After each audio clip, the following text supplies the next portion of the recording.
ஹல்லேலூயா, ஹல்லேலூயா. சரி, ஒரு சில பாடலை பாடி தேவனுடைய நாமத்தை மகிமைப்படுத்துவோம்.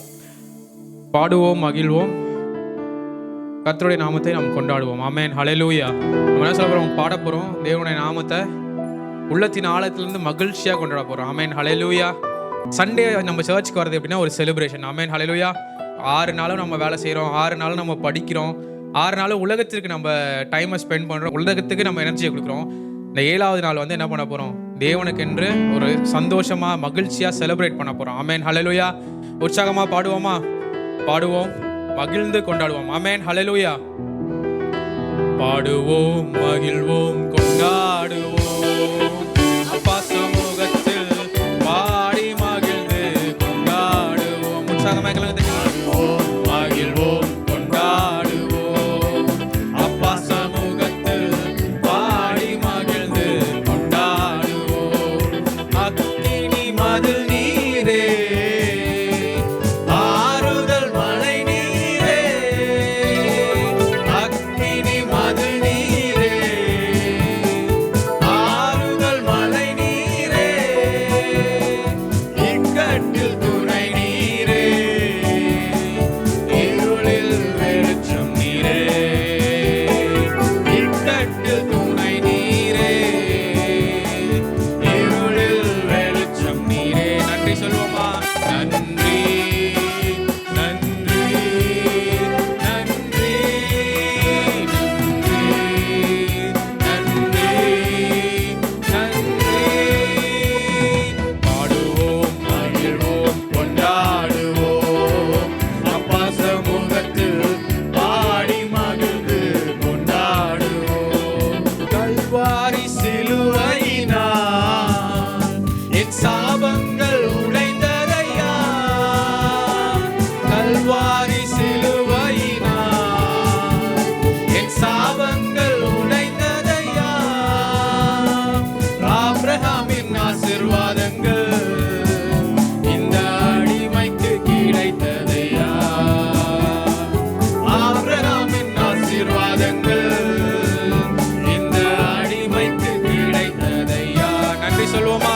நன்றி, நன்றி, நன்றி, நன்றி, நன்றி, நன்றி. பாடுவோம், மகிழ்வோம், கொண்டாடுவோம், அப்பா சமூகத்தில் பாடி மகிழ்ந்து கொண்டாடுவோம்.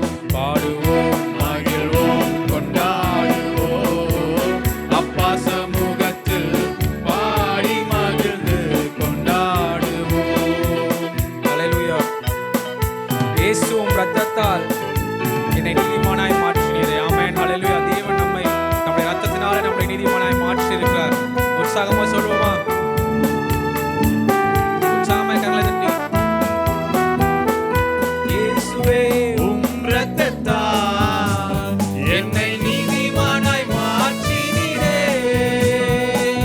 இயேசுவே உம் இரத்தத்தால் என்னை நீதிமானாய் மாற்றினீரே. பரிசுத்த ஆவி தந்து உம் அன்பை ஊற்றினீரே. பரிசுத்த ஆவி தந்து உம் அன்பை ஊற்றினீரே. நன்றி, நன்றி, நன்றி, நன்றி, நன்றி, நன்றி.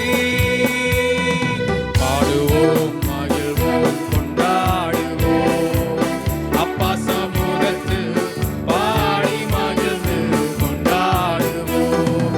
பாடுவோம், மகிழ்வோம், கொண்டாடுவோம், அப்பா சமூகத்தில் பாடி மகிழ்ந்து கொண்டாடுவோம்.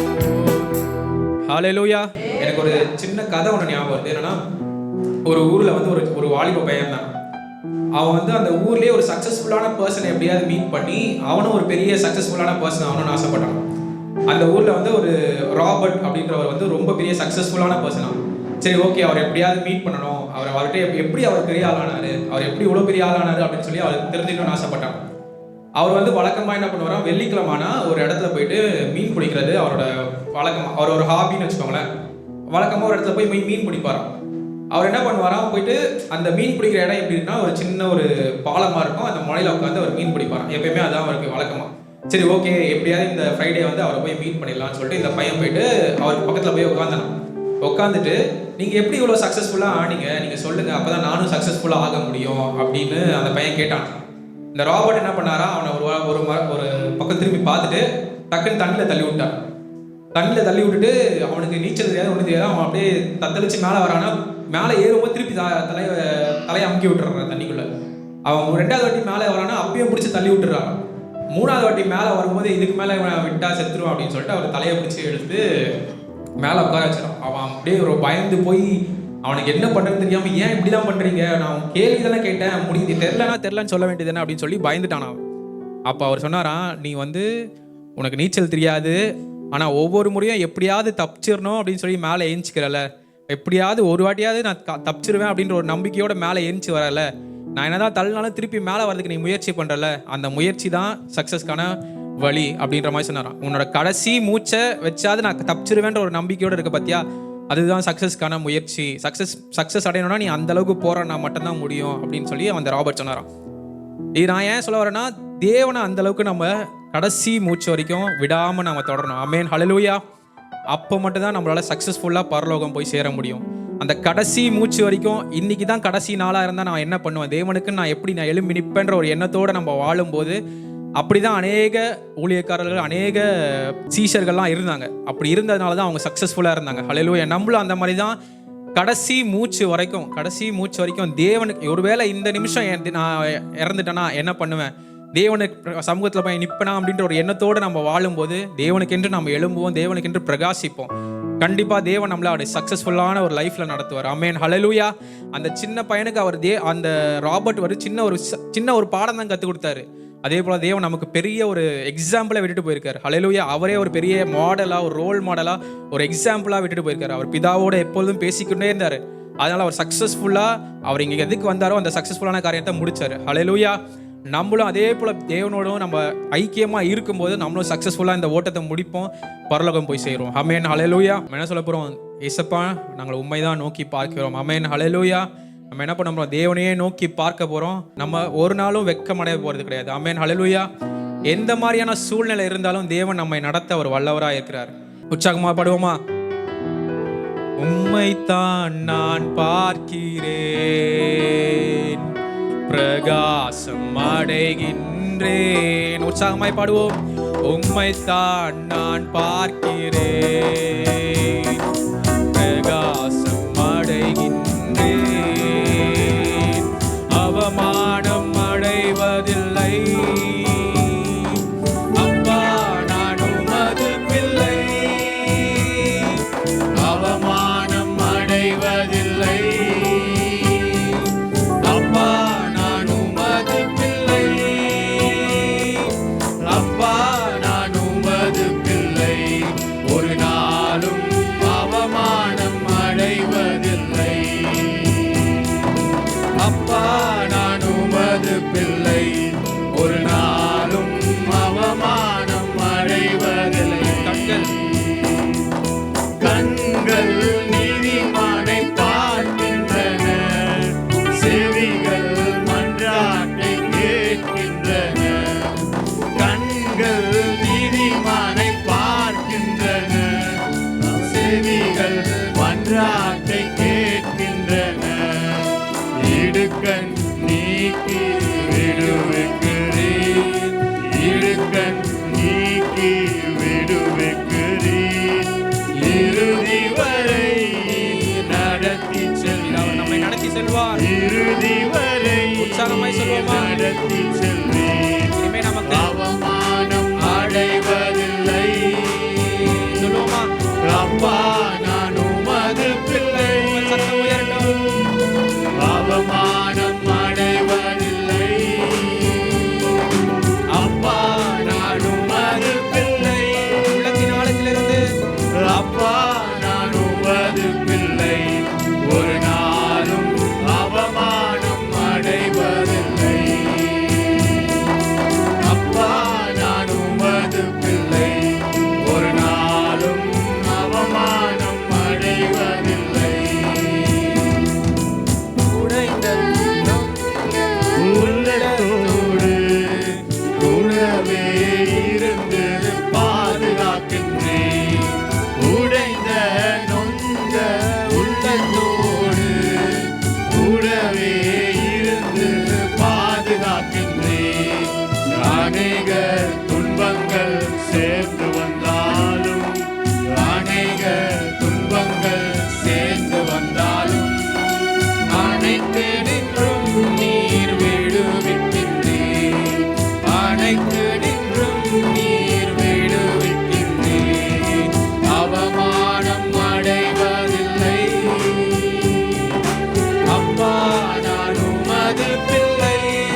அடைவதில்லை. அப்பா நான் உமது பிள்ளை, ஒரு நாளும் அவமானம் அடைவதில்லை. நல்லவர் இனியவர் என் ஆண்டவர், நாளெல்லாம் சுவைத்து மகிழ்கின்றேன்.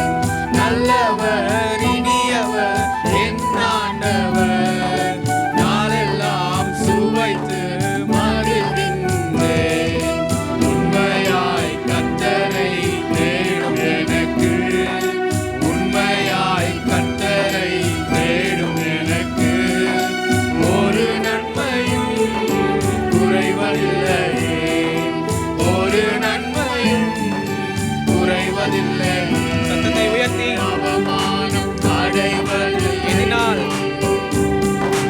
அப்பா நான் உமது பிள்ளை, அவமானம் அடைவதில்லை. அப்பா நான் உமது பிள்ளை. உற்சாகமாய் சொல்லுவோமா?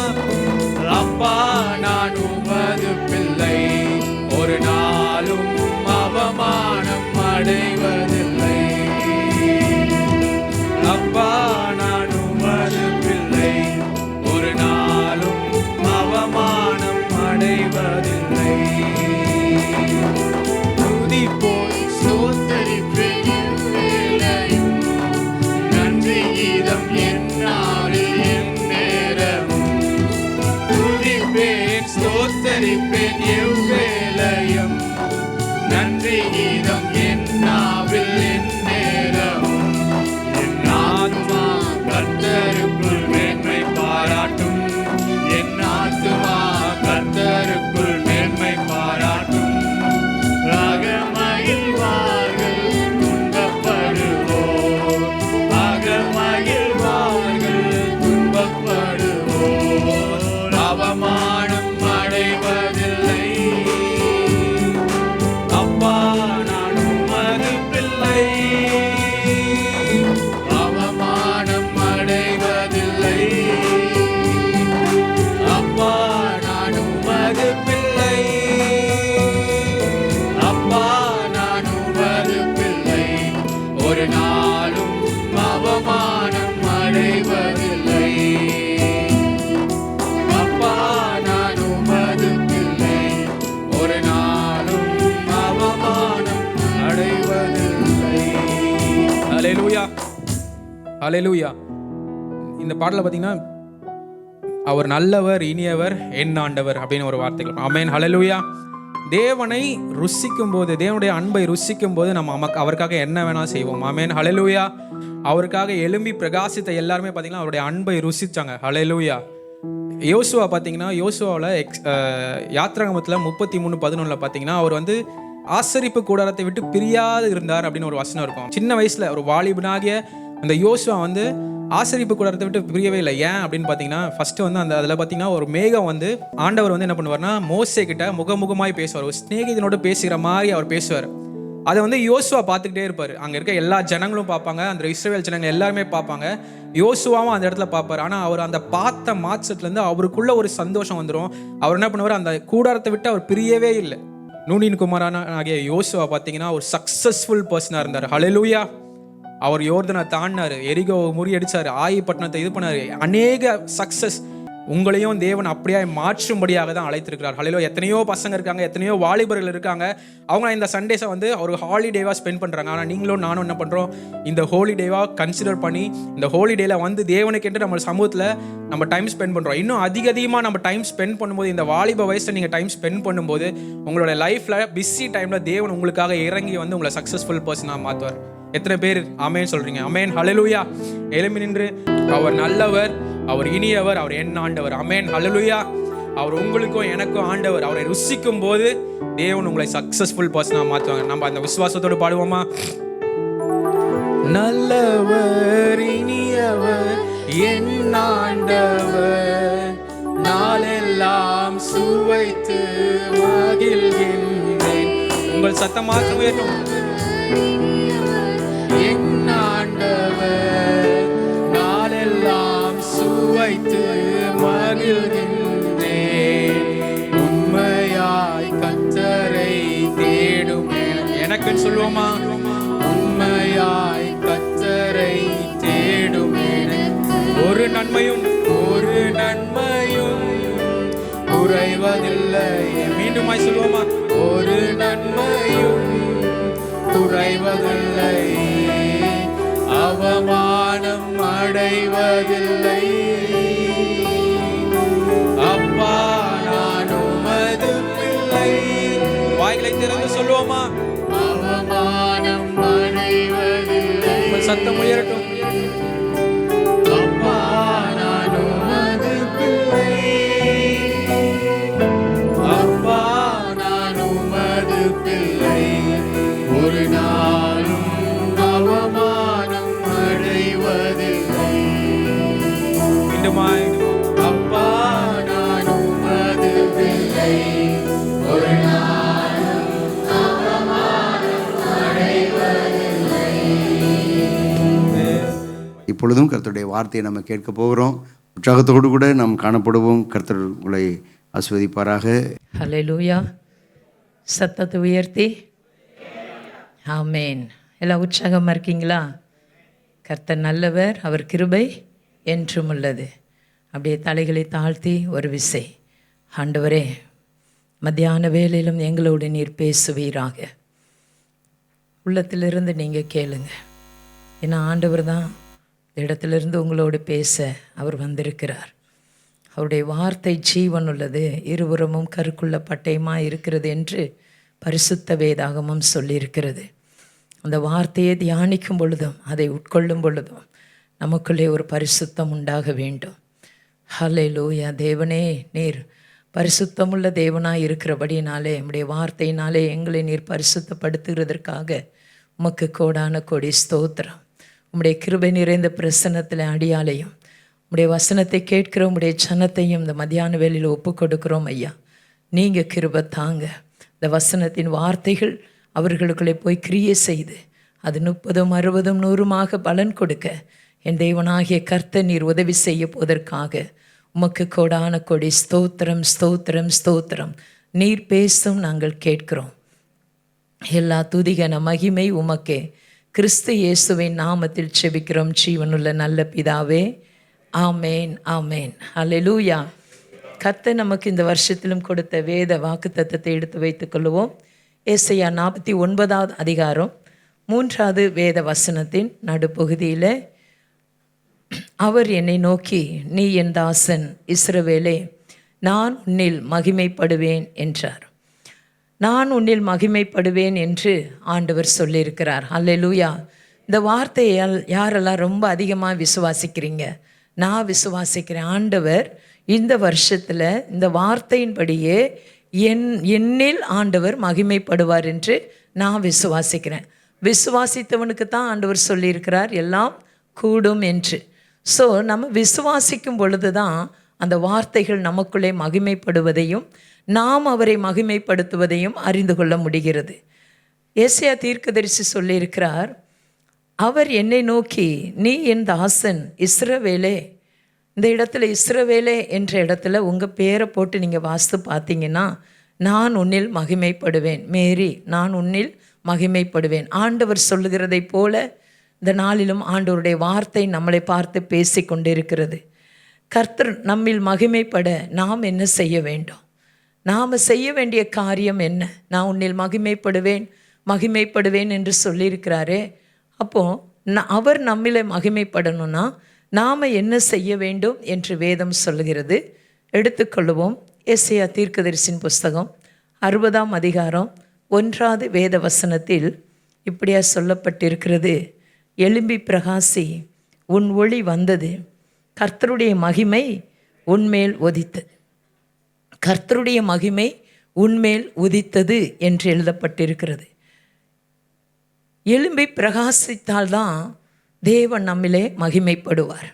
நீங்களும் நானும் அமைதியாக இருக்கிறதற்கு ஆண்டவராலே தெரிந்து கொள்ளப்படவில்லை. தெரிந்து கொள்ளப்பட்ட பிள்ளைகளாகிய உங்களை குறித்தும் என்னை குறித்தும் ஆண்டவருக்கு ஒரு பெரிதான நோக்கம் உண்டு.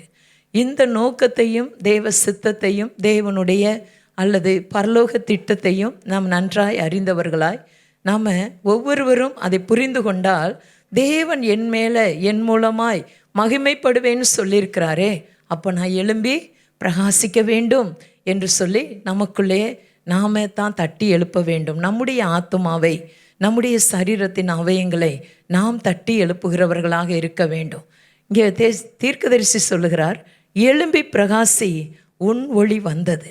நீங்கள் எழும்பி பிரகாசிக்கும் பொழுது தான் ஆண்டவர் உங்களுக்குள்ளே வைத்திருக்கிற அந்த கிருபையை, அந்த உங்களுக்கு கொடுத்த தாளந்துகளை ஆண்டவர் எடுத்து பயன்படுத்த முடியும்.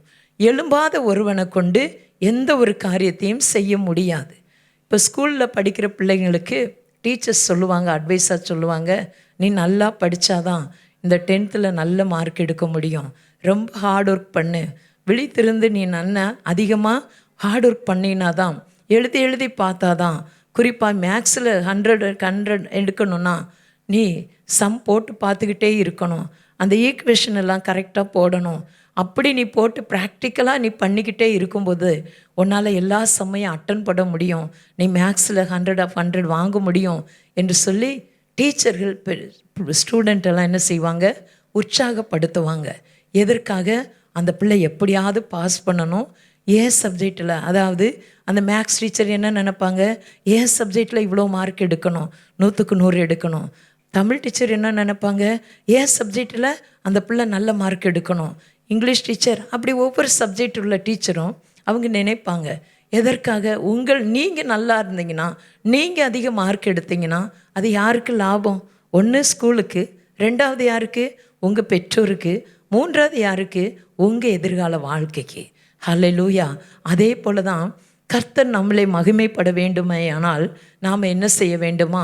தீர்க்கதரிசி ஏசாயா சொல்லியிருக்கிறார், எழும்பி பிரகாசி, உன் ஒளி வந்தது, கர்த்தருடைய மகிமை உன்மேல் உதித்தது.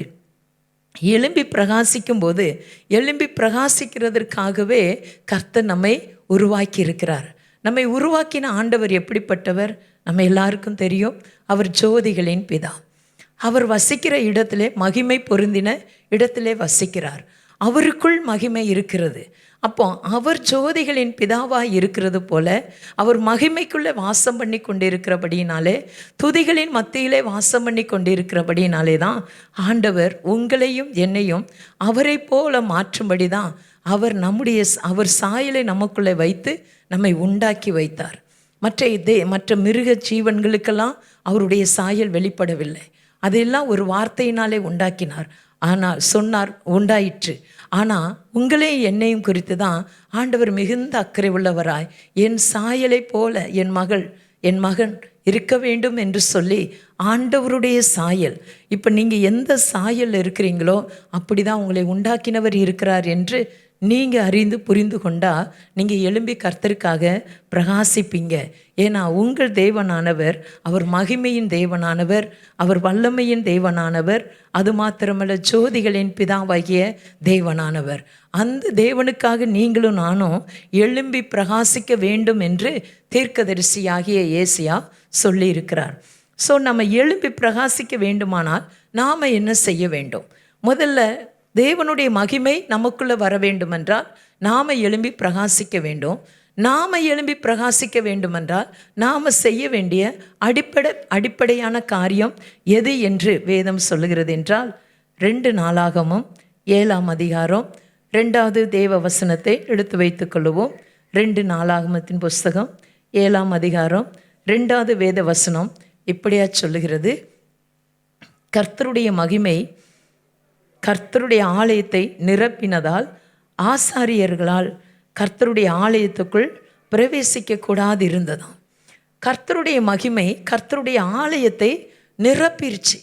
நிரப்பும் பொழுது ஆசாரியர்கள், அங்கு நின்று ஊழியம் செய்கிற ஊழியர்களாலே, ஆசாரியர்களாலே அந்த ஆலயத்துக்குள்ளே கூட போக முடியாத அளவுக்கு ஒரு தேவ பிரசனம் வந்துவிட்டது. அந்த நாளில் சாலமோன் ஆலயம் கட்டப்பட்ட அந்த ஆலயம் எவ்வளோ பெரிதான, எவ்வளோ விலை உயர்ந்து, எவ்வளோ கற்களால் வெள்ளிகளால் கட்டப்பட்டிருந்தாலும் அந்த ஆலயத்துக்குள்ளே தேவ மகிமை, தேவனுடைய சாயல், தேவன் அங்கே இல்லைன்னா அது எவ்வளோ பெருசாக கட்டியிருந்தாலும் அதுக்கு ஒருத்தருக்கும் பிரயோஜனமே இல்லை. நாம் இன்றைக்கி பார்க்குறோம் பெரிய பெரிய கோயில்கள், பெரிய பெரிய கட்டிட நிறைந்த கோயில்கள்லாம் நம்ம பார்க்குறோம். அங்கே தேவ மகிமை இருக்கிறதா? இல்லை. ஏன்னா தேவன் அங்கே இல்லை. அப்போ தேவன் அங்கே இல்லாத இடத்துல எவ்வளோ பெரிய கட்டிடம் கட்டினாலும் அந்த இடத்துல தேவ மகிமையும் தேவ பிரசனமும் தேவனும் அங்கே இல்லாத இருந்தால் அது கட்டிடத்தை வச்சு ஒருவராலையும் செய்ய முடியாது.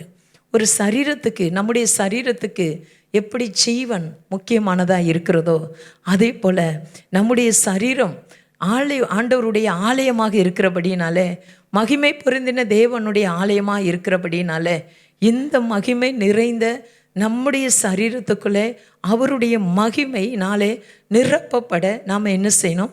கர்த்தரை துதிக்கிறவர்களாக காணப்பட வேண்டும். அங்கே சொல்லப்பட்டிருக்கிறது, நம்ம வாசித்த வசனத்தின்படி கர்த்தருடைய மகிமை கர்த்தருடைய ஆலயத்தை நிரப்பினதால் ஆசாரியர்களால் கர்த்தருடைய ஆலயத்துக்குள் பிரவேசிக்கக்கூடாது இருந்த அளவுக்கு அவ்வளோ தேவ மகிமை பிரசன்னத்தினாலே மூடி இருந்தது.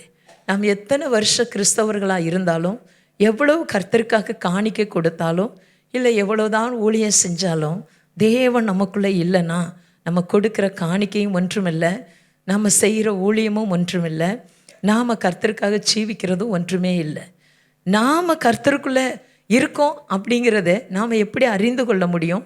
நம்முடைய வார்த்தைகள், நம்முடைய செய்கைகள், நம்முடைய கிரியைகள், நாம் மற்றவர்களுக்கு செய்கிற காரியங்கள், இதை வைத்து தான் கர்த்தர் இந்த மகளுக்குள்ளே இல்லை இந்த மகனுக்குள்ளே இருக்கிறார் என்பதை மற்றவர்கள் அறிந்து கொள்ளுவாங்க. அப்படி அறிந்து கொள்ளும் பொழுது தான் உங்கள் மூலமாய் என் மூலமாய் ஆண்டவருடைய நாமம் மகிமைப்படும். இவளுக்குள்ளே இருக்கிற அந்த ஒரு மேன்மையான ஆசீர்வாதம், இவனுக்குள்ளே இருக்கிற அந்த ஒரு மேன்மையான ஆசீர்வாதம் எனக்குள்ளே இல்லையே என்று மற்றவர்கள் பார்க்கக்கூடிய அளவுக்கு கர்த்தர் நம்மை என்ன செஞ்சிருக்கிறாரு? ஆண்டவருடைய ஆலயமாக மாற்றியிருக்கிறார். அந்த ஆலயத்துக்குள்ளே ஒரு ஜீவனை வைத்திருக்கிறார். அந்த ஜீவன் தான் ஆண்டவர் கொடுத்த சுவாசம். அல்லேலூயா. அவருடைய சுவாசத்தினால தான் நீங்களும் நானும் பிழைத்திருக்கிறோம். அவருடைய சுவாசம் நமக்குள்ளே இல்லை என்றால் நாம் இந்த பூமியில் வசனத்தின்படி ஜீவனுள்ளோர் தேசத்தில் நாமளால் நிலைத்து நிற்க முடியாது. நம்முடைய பணத்தினாலேயோ நம்முடைய திறமைகளினாலேயோ நமக்கு இருக்கிற அந்தஸ்துகளினாலேயோ நம்முடைய ஜீவனை காப்பாற்ற நம்மளால் முடியவே முடியாது. ஆனால் ஆண்டவர் நமக்குள்ளே இருந்து நம்முடைய ஜீவனை அவர் காப்பாரே என்றால், அவருடைய ஆலயமாக நம்முடைய அவயங்களை நாமே சுத்திகரித்து கொண்டு மாற்றிக்கொள்வோமே என்றால், அவர் நமக்குள்ளே மகிமைப்படுகிற தேவனாக இருக்கிறார். அல்லேலூயா.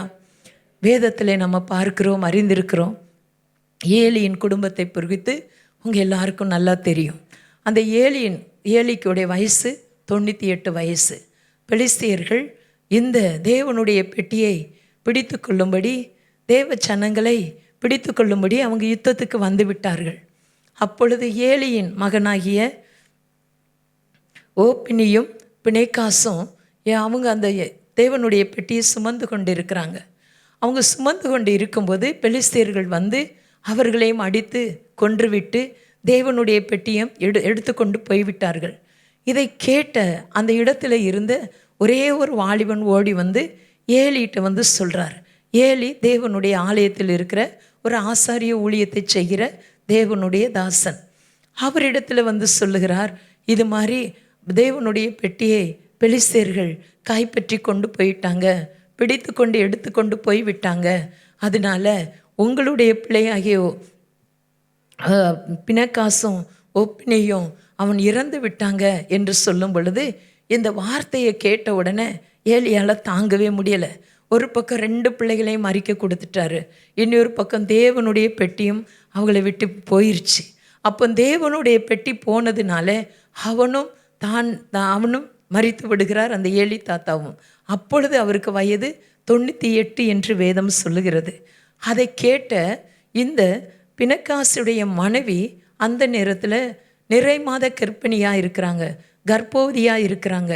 அந்த வார்த்தையை கேட்ட உடனே அவளுக்கு வலி உண்டாயிற்று, கர்ப்பத்திற்கு உண்டான பிள்ளையை பெற்றெடுக்கிற வலி உண்டாயிற்று.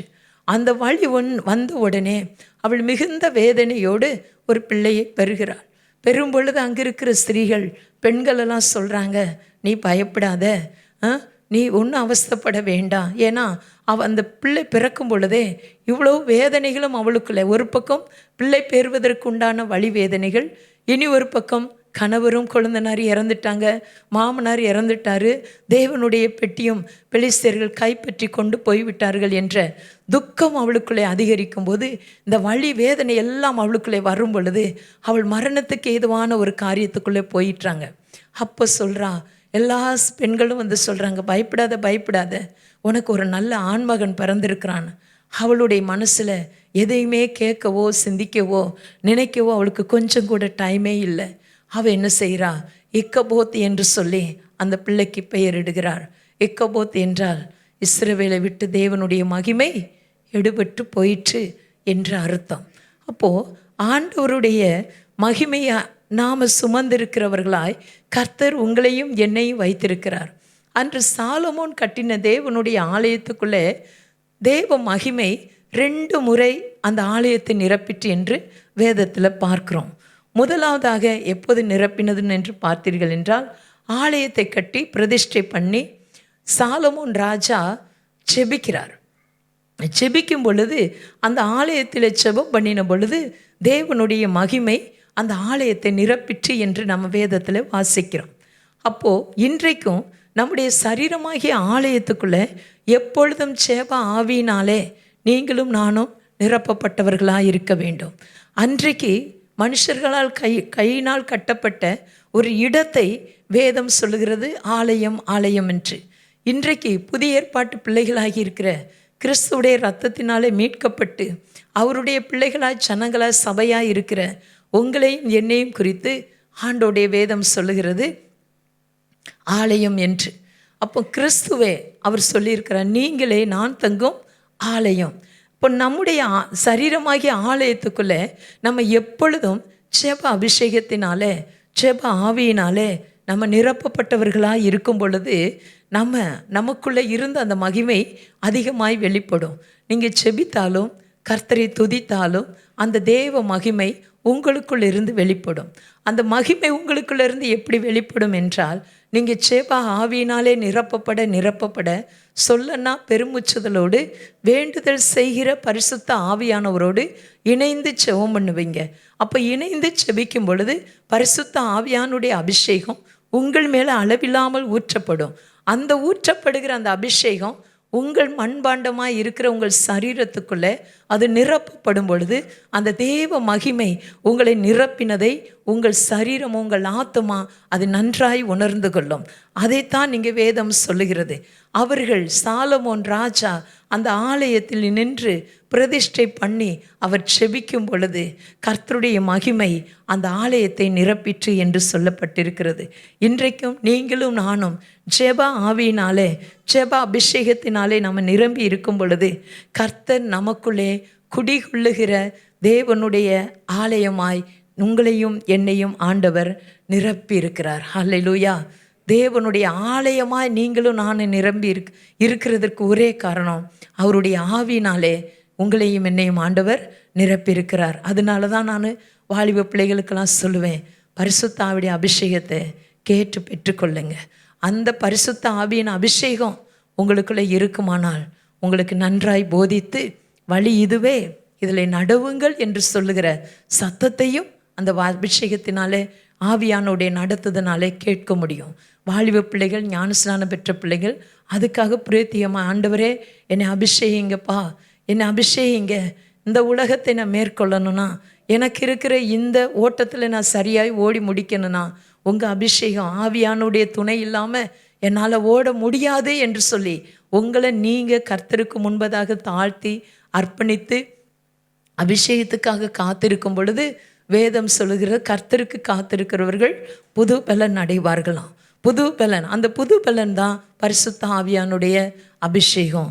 ஸோ இன்றைக்கு நாம் இந்த காரியத்தின் நிமித்தமாய் பரிசுத்த ஆவியானவர் நமக்கு கற்றுக் கொடுக்கிறதுனா நம்முடைய சரீரமாகிய ஆலயத்துக்குள்ளே நம்ம எப்போதும் தேவ பிரசன்னத்தினாலே நிரம்பி இருக்கணும்னா ஜெப ஆவியினால ஜெப அபிஷேகத்தினால நிரம்பியே இருக்கட்டும். நீங்கள் அபிஷேகம் பெற்ற பிள்ளைகள் கர்த்தருடைய அந்நிய பாஷையினால் நீங்கள் பேசிக்கொண்டே இருங்க. ஒவ்வொரு நாளும் ஒவ்வொரு நிமிஷமும் உங்கள் உதடு நாவு மற்ற காரியத்தை குறித்து பேசாதபடிக்கு கர்த்தரோடு பேசுகிறவன் என்ன வேதம் சொல்கிறது? ரகசியங்களை பேசுகிறானாம். ரகசியங்களை பேசுகிற உதடு நாவாக உங்கள் நாவு அது மாறட்டும். அப்படி மாறும் பொழுது உங்களை ஆண்டவர் கொடுத்த வாக்குத்தத்தத்தின்படி நீங்கள் சொல்லுகிற ஒரு வார்த்தை அது கூர்மையான பட்டயமாக மாறும். அல்லேலூயா. நீங்கள் எதை குறித்து சொல்லுகிறீங்களோ, யாரை குறித்து சொல்லுகிறீங்களோ, எதற்காக சொல்லுகிறீங்களோ, அதுவே ஒரு ஆயுதமாய் போய் அங்கே போய் கிரியை செய்யும் என்று ஆண்டவருடைய வார்த்தை சொல்லப்பட்டிருக்கிறது. முதலாவது செபிக்கும் பொழுது தேவனுடைய ஆலயத்தை நிரப்பிற்று தேவ மகிமை. ரெண்டாவது பாடகர்கள் குழு. அந்த பாடகர் குழுக்களும் ஜனங்களும் கர்த்தரை ஆராதித்தார்கள். ஆராதித்து பாடி கர்த்தரை துதிக்கும் பொழுது இசைக்கருவிகளை மீட்டு கர்த்தர் நல்லவர், அவர் கிருபை என்றும் உள்ளது என்று சொல்லி அவரை ஆராதிக்கும் பொழுது ஒரு மேகம் ஆலயத்தை நிரப்பிற்று என்று வேதத்திலே பார்க்கிறோம். அப்போ தேவனுடைய மகிமை நமக்குள்ளே காணப்பட வேண்டுமென்றால் முதலாவதாக நம்ம செபிக்கும் போதும் தேவனுடைய மகிமை வெளிப்படும். ரெண்டாவது கர்த்தர் நல்லவர், அவர் கிருபை என்றும் உள்ளது என்று பாடகர்கள் பாடுகிற குழுக்களோடு ஆராதனை வேளையிலே நாமும் சொல்லி ஆராதனையோடு இணைந்து நம்ம கர்த்தரை ஆராதிக்கும் பொழுது மகிமை நமக்குள்ளே இறங்கி வரும். அது தேவ மகிமை நமக்குள்ளே இறங்கி நம்மளை நிரப்ப நல்லதாக இருக்கிறது. நாமும் கர்த்தரை துதித்து ஆராதிக்கும் பொழுது துதிகளின் மத்தியிலே வாசம் பண்ணுகிறவர் உங்களையும் உங்கள் குடும்பத்தின் பிள்ளைகளையும் நிச்சயமாக நிரப்புவார். அல்லேலூயா. கரங்களை உயர்த்தி சொல்லுங்க, என்னையும் என் குடும்பத்தையும் நான் துதிக்கும் பொழுதும் செபிக்கும் பொழுதும் தேவனுடைய மகிமையினாலே தேவனுடைய ஆவியினாலே என்னை ஆண்டவர் நிரப்புவார். அல்லேலூயா. தேவ மகிமை இப்பொழுது கேட்குற ஒவ்வொருவர் மேலும் அந்த மகிமையின் பிரசனம் அப்படியே நிரப்புவதாக என்று சொல்லி இயேசுவின் நாமத்தில் செபிக்கிறேன். ஆமேன். இதற்காகத்தான் ஆண்டவர் கர்த்தரை துதிக்கும்படியாக கர்த்தரை மகிமைப்படுத்தும்படியாக தான் கர்த்தர் உங்களை என்னையும் தெரிந்து கொண்டிருக்கிறாராம். எடுத்துக்கொள்வோம். ஏசாயா 43 அதிகாரம் 21 வேத வசனம் இப்படியா சொல்லுகிறது. எனக்காக யாராவது ஒருவர் அந்த வசனத்தை வாசிக்கவும். இந்த ஜனத்தை எனக்கென்று ஏற்படுத்தினேன், இவர்கள் என் துதியை சொல்லி வருவார்கள். இந்த ஜனத்தை எனக்கென்று ஏற்படுத்தினேன், இவர்கள் என் துதியை சொல்லி வருவார்கள். இந்த ஜனத்தை உங்களையும் என்னையும் ஆண்டவர் எதற்காக ஏற்படுத்தியிருக்கிறாராம்? தேவனை துதிக்கிறதுக்காக தான் ஏற்படுத்தியிருக்கிறார். வேறு எந்த நோக்கமும் இல்லை. நமக்கெல்லாம் வேறு வேறு நோக்கம் இருக்குது. நாம் பிறந்ததுக்கு இந்த நோக்கம் இருக்குது, அந்த நோக்கம் இருக்குன்னெல்லாம் இருக்குது. ஆனால் ஆண்டவருக்கு ஒரே ஒரு நோக்கம், அவரை துதிக்கிறதுக்காக தான் கர்த்தர் உங்களையும் என்னையும் ஆண்டவர் சிருஷ்டித்திருக்கிறார். இந்த ஜனத்தை எனக்கென்று ஏற்படுத்தினேன், இவர்கள் என் துதியை சொல்லி வருவார்கள். தேவனுக்காக பிரகாசித்தவர்கள் அநேகரை வேதத்தில் நம்ம பார்க்க முடிகிறது. நம்ம இன்றைக்கி செய்தியெல்லாம் கேட்டோம். காலை ஆராதனையில் வந்தவங்களுக்கு நல்லா தெரியும். மோசையை குறித்து பாஸ்டர் பேசினாங்க. அப்போ மோசே தேவ சமூகத்தில் இருக்கும் பொழுது 40 நாள் தேவ சமூகத்தில் இருந்து தேவனோடு பேசி கொண்டு இருக்கிறார். உங்களுக்கு எல்லாம் நன்றாக தெரிந்த காரியம்தான். அவர் பேசிக்கொண்டு இருக்கும் பொழுது தேவ மகிமை அந்த மோசையுடைய முகத்தை அளவில்லாமல் நிரப்பிற்று. 40வது நாள் கழித்து பின்பதாக அவர் மலையை விட்டு இறங்கி தேவ ஜனங்களிடத்தில் இஸ்ரவேல் ஜனங்களிடத்தில் வரும் பொழுது எல்லாரும் சொல்கிறாங்க, மோசே உங்கள் முகத்தை பார்க்கவே எங்களுக்கு கூச்சமாக இருக்கிறது, அதனால நீங்கள் முக்காடிட்டு கொள்ளுங்க. அவ்வளோ பிரகாசம். அந்த மோசைக்கு தெரியலை, தேவ சமூகத்தில் நான் காத்திருந்ததுனால, தேவனோடு நான் பேசினதுனால, தேவ பிரசன்னத்தில் நான் இருந்ததுனால அந்த பிரசன்னத்தின் மகிமையின் மேகம் என்னை மூடி இருக்கு, அந்த மகிமை என்னை மூடி இருக்கு, என்னை நிரப்பியிருக்குன்னு மோசைக்கு தெரியலை. ஆனால் மோசையை பார்த்த தேவ ஜனங்கள் சொன்னாங்க, மோசே உங்களுடைய முகத்தை நீங்கள் முக்காடிட்டு கொள்ளுங்கள் என்று சொல்லி. அப்படியாக நீங்கள் தேவ பிரசன்னத்தில் அதிகமாக எந்த அளவுக்கு எத்தனை மணி நேரத்துக்கு நீங்கள் எவ்வளோ நாள் அளவு எவ்வளோ நிமிஷம் அளவு நீங்கள் ஆண்டோடைய சமூகத்தில் காத்திருக்கீங்களோ அந்த அளவுக்கு மோசையுடைய முகத்தை பிரகாசிக்க பண்ணின தேவன் உங்களுடைய முகத்தையும் ஆண்டவர் பிரகாசிக்க பண்ண உண்மையுள்ளவராக இருக்கிறார். அல்லேலூயா. கரங்களை உயர்த்தி சொல்லுவோமா? நான் தேவ சமூகத்தில் காத்திருக்கும் பொழுது, சொல்லுங்கள், அறிக்கையாக சொல்லுங்கள், நான் தேவ சமூகத்தில் காத்திருக்கும் பொழுது, நான் செபிக்கும் பொழுது என்னுடைய முகத்தையும் ஆண்டவர் மகிமையின் பிரகாசத்தினாலே அவர் நிரப்ப நல்லவராக இருக்கிறார். ஆமேன், ஆமேன். அடுத்ததாக இன்னும் ஒரு சாட்சியை கூட நம்ம பார்க்கலாம். அப்போஸ்தலனாகிய ஸ்தேவான் ஆலோசனை சங்கத்தார் கூட்டத்திற்கு முன்பதாக நிறுத்தப்படுகிறார். அப்போஸ்தலர் நடவடிக்கையின் புஸ்தகத்தில் இந்த சம்பவம் எழுதப்பட்டிருக்கிறது. அப்போ இந்த ஸ்தேவான், அப்போஸ்தலனாகிய ஸ்தேவான் கர்த்தருக்காக எழும்பி நின்ற ஒரு மாவரு பக்தியுள்ள தெய்வ மனுஷன். அவர் கர்த்தருக்காக நிற்கிறார். அவர் நிற்கும்போது அந்த ஆலோசனை சங்கத்திற்கு முன்பதாக ஆண்டவரை குறித்து, தேவ ஜனங்களை குறித்து, தேவ திட்டத்தை குறித்து, தேவன் எதற்காக இந்த கிறிஸ்து வந்தார் என்பதை குறித்தெல்லாம் அவர் அழகாய் சொல்லி கொண்டு இருக்கும் பொழுது ஆலோசனை சங்கத்தார் எல்லாரும் என்ன செய்கிறாங்க, அந்த சேவான் பேச பேச மற்ற எல்லாரும் பற்களை நர என்று கடித்து கொண்டார்களாம். வேத வசனம் அப்படி தான் சொல்லப்பட்டு, தன்னுடைய பற்களை நரவென்று கடித்து கொண்டார்களாம். அவ்வளோ கோபம். தேவனுடைய வார்த்தையை சொல்லுகிற தேவ மனுஷனாகிய இந்த சேவானுக்கு எதிராக ஆலோசனை சங்கத்தார் எழும்பி இருக்கிறாங்க. அப்போ எழும்பும் பொழுது ஒரு குறிப்பிட்ட நேரம் வந்த உடனே அவர் தேவனுடைய வார்த்தையை சொல்லிக்கொண்டே இருக்கும் பொழுது அவன் மேல் கல்லெறியும்படி ஒரு கூட்டம் எழும்பிற்று. அப்போ எழுப்பும் பொழுது அவருடைய முகம் எப்படிப்பட்டதாக இருக்கிறது என்று வேதம் சொல்லுகிறது, தேவதூதனுடைய முகத்தை போல காணப்பட்டதாம். அல்லேலூயா. தேவனுக்காக நீங்கள் ஆத்தும ஆதாயம் செய்யும் பொழுது, தேவனுக்காக தேவனுடைய வார்த்தையை மற்றவர்களுக்கு சொல்லும் பொழுது உங்கள் முகம் எப்படி இருக்குன்னு வேதம் சொல்லுகிறது, தேவதூதனுடைய முகத்தை போல இருக்குமா. செபிக்கும் பொழுது மோசையே ஆண்டவர் தேவ மகிமையின் முகமாய் சாயலாய் உருவாக்கினார். அவனுடைய முகம் மகிமையின் பிரகாசத்தினாலே நிரம்பி இருந்தது. ஆனால் ஸ்தேவான் தேவனுடைய வார்த்தையை சொல்லி தேவனுக்காக நிற்கும் பொழுது அவனுடைய முகம் தேவதூதனுடைய முகத்தை போல காணப்பட்டதாம். நீங்கள் படிக்கிற இடத்துல, வேலை செய்கிற இடத்துல, நீங்கள் வசிக்கிற இடத்துல, உங்கள் தெருப்பகுதியில், உங்கள் இன ஜன குடும்ப மக்கள் மத்தியில் நீங்கள் சாட்சியாய் ஆண்டவருக்காக தேவனுடைய வார்த்தை சொல்லும்போது உங்களுக்குள் இருக்கிற அந்த மகிமையின் ஆவியானவர் உங்களுக்குள் இருந்து எப்படி வெளிப்படுவார்னா, தேவதூதனுடைய முகத்தை போல உங்களுடைய முகத்தை ரொம்ப பிரகாசமாய் வைத்திடுவார். அல்லேலூயா. அடுத்ததாக இயேசு கிறிஸ்துவும் மறுரூப மலையிலே செபித்தார். தேவனுக்காக பிரகாசித்தவர்களை குறித்து நான் சொல்லி கொண்டிருக்கிறேன். இயேசு கிறிஸ்து மறுரூப மலையிலே செபித்து கொண்டிருக்கார். அவர் செபிக்கும் பொழுது அவருடைய முகம் அக்கினியாய் பிரகாசித்தது என்று வேதத்திலே பார்க்கிறோம். அப்போ மறுரூப மலையில் இயேசு கிறிஸ்துவே மகிமையின் தேவனுடைய சொரூபமாய் தான் வந்தார். அவர் செபிக்க இன்னும் அவருடைய முகம் எப்படி இருக்கிறதா, அக்கினி பிளம்பு போல அவ்வளோ பிரகாசமாய், அப்படி தீ பிளம்பு போல இருந்ததாம். அப்போது நாமளும் செபிக்க நமக்குள்ள இருக்கிற உள்ளான மனுஷன், நமக்குள்ளே இருக்கிற அந்த ஆத்துமா எப்படி வெளிப்படுமா, அக்கினியை போல எரிந்து கொண்டே இருக்குமா. அப்போ நீங்களும் நானும் எப்போ ஆண்டவரை துதித்தாலும் செபித்தாலும் தேவனுடைய மகிமையை பெற்றுக்கொள்ள முடியும். இந்த மோசைக்கு ஆண்டவர் அந்த மகிமையை கொடுத்தார், ஸ்தேவானுக்கு அந்த மகிமையை கொடுத்தார். ஆண்டவராகிய இயேசு கிறிஸ்துவும் அந்த மகிமையினாலே நிரப்பப்பட்டிருந்தார். ஸோ நாம் ஆண்டவருக்காக எழும்பி பிரகாசிக்க வேணாம். முதல் நம்ம செய்ய வேண்டிய காரியம், நம்ம செபிக்கும் பொழுதும் துதிக்கும் பொழுதும் தேவ மகிமை நமக்குள்ளே வெளிப்படும். இது மகிமையின் வெளிப்படுகிற விதங்களில் ஒன்று. முதலாவது, நீங்கள் துதிக்கும் போதும் நீங்கள் செபிக்கும் போதும் கர்த்தருடைய மகிமை உங்கள் மேல் வெளிப்படும். இதற்கு ஒரு சின்ன சம்பவத்தை நான் சொல்கிறேன். ஒரு நல்ல கர்த்தருடைய நாமத்தை விசுவாசிக்கிற ஒரு தகப்பனாருக்கு 18 வயதுள்ள நிரம்பிய ஒரு வாலிப மகன் இருந்தான். 2 பேரும் ஷாப்பிங் போனாங்க.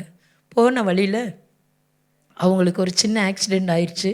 ஆக்சிடெண்ட் ஆன உடனே அப்பாவுக்கு ஒரு சில காயங்கள், அவர் பிழைத்து கொண்டார்.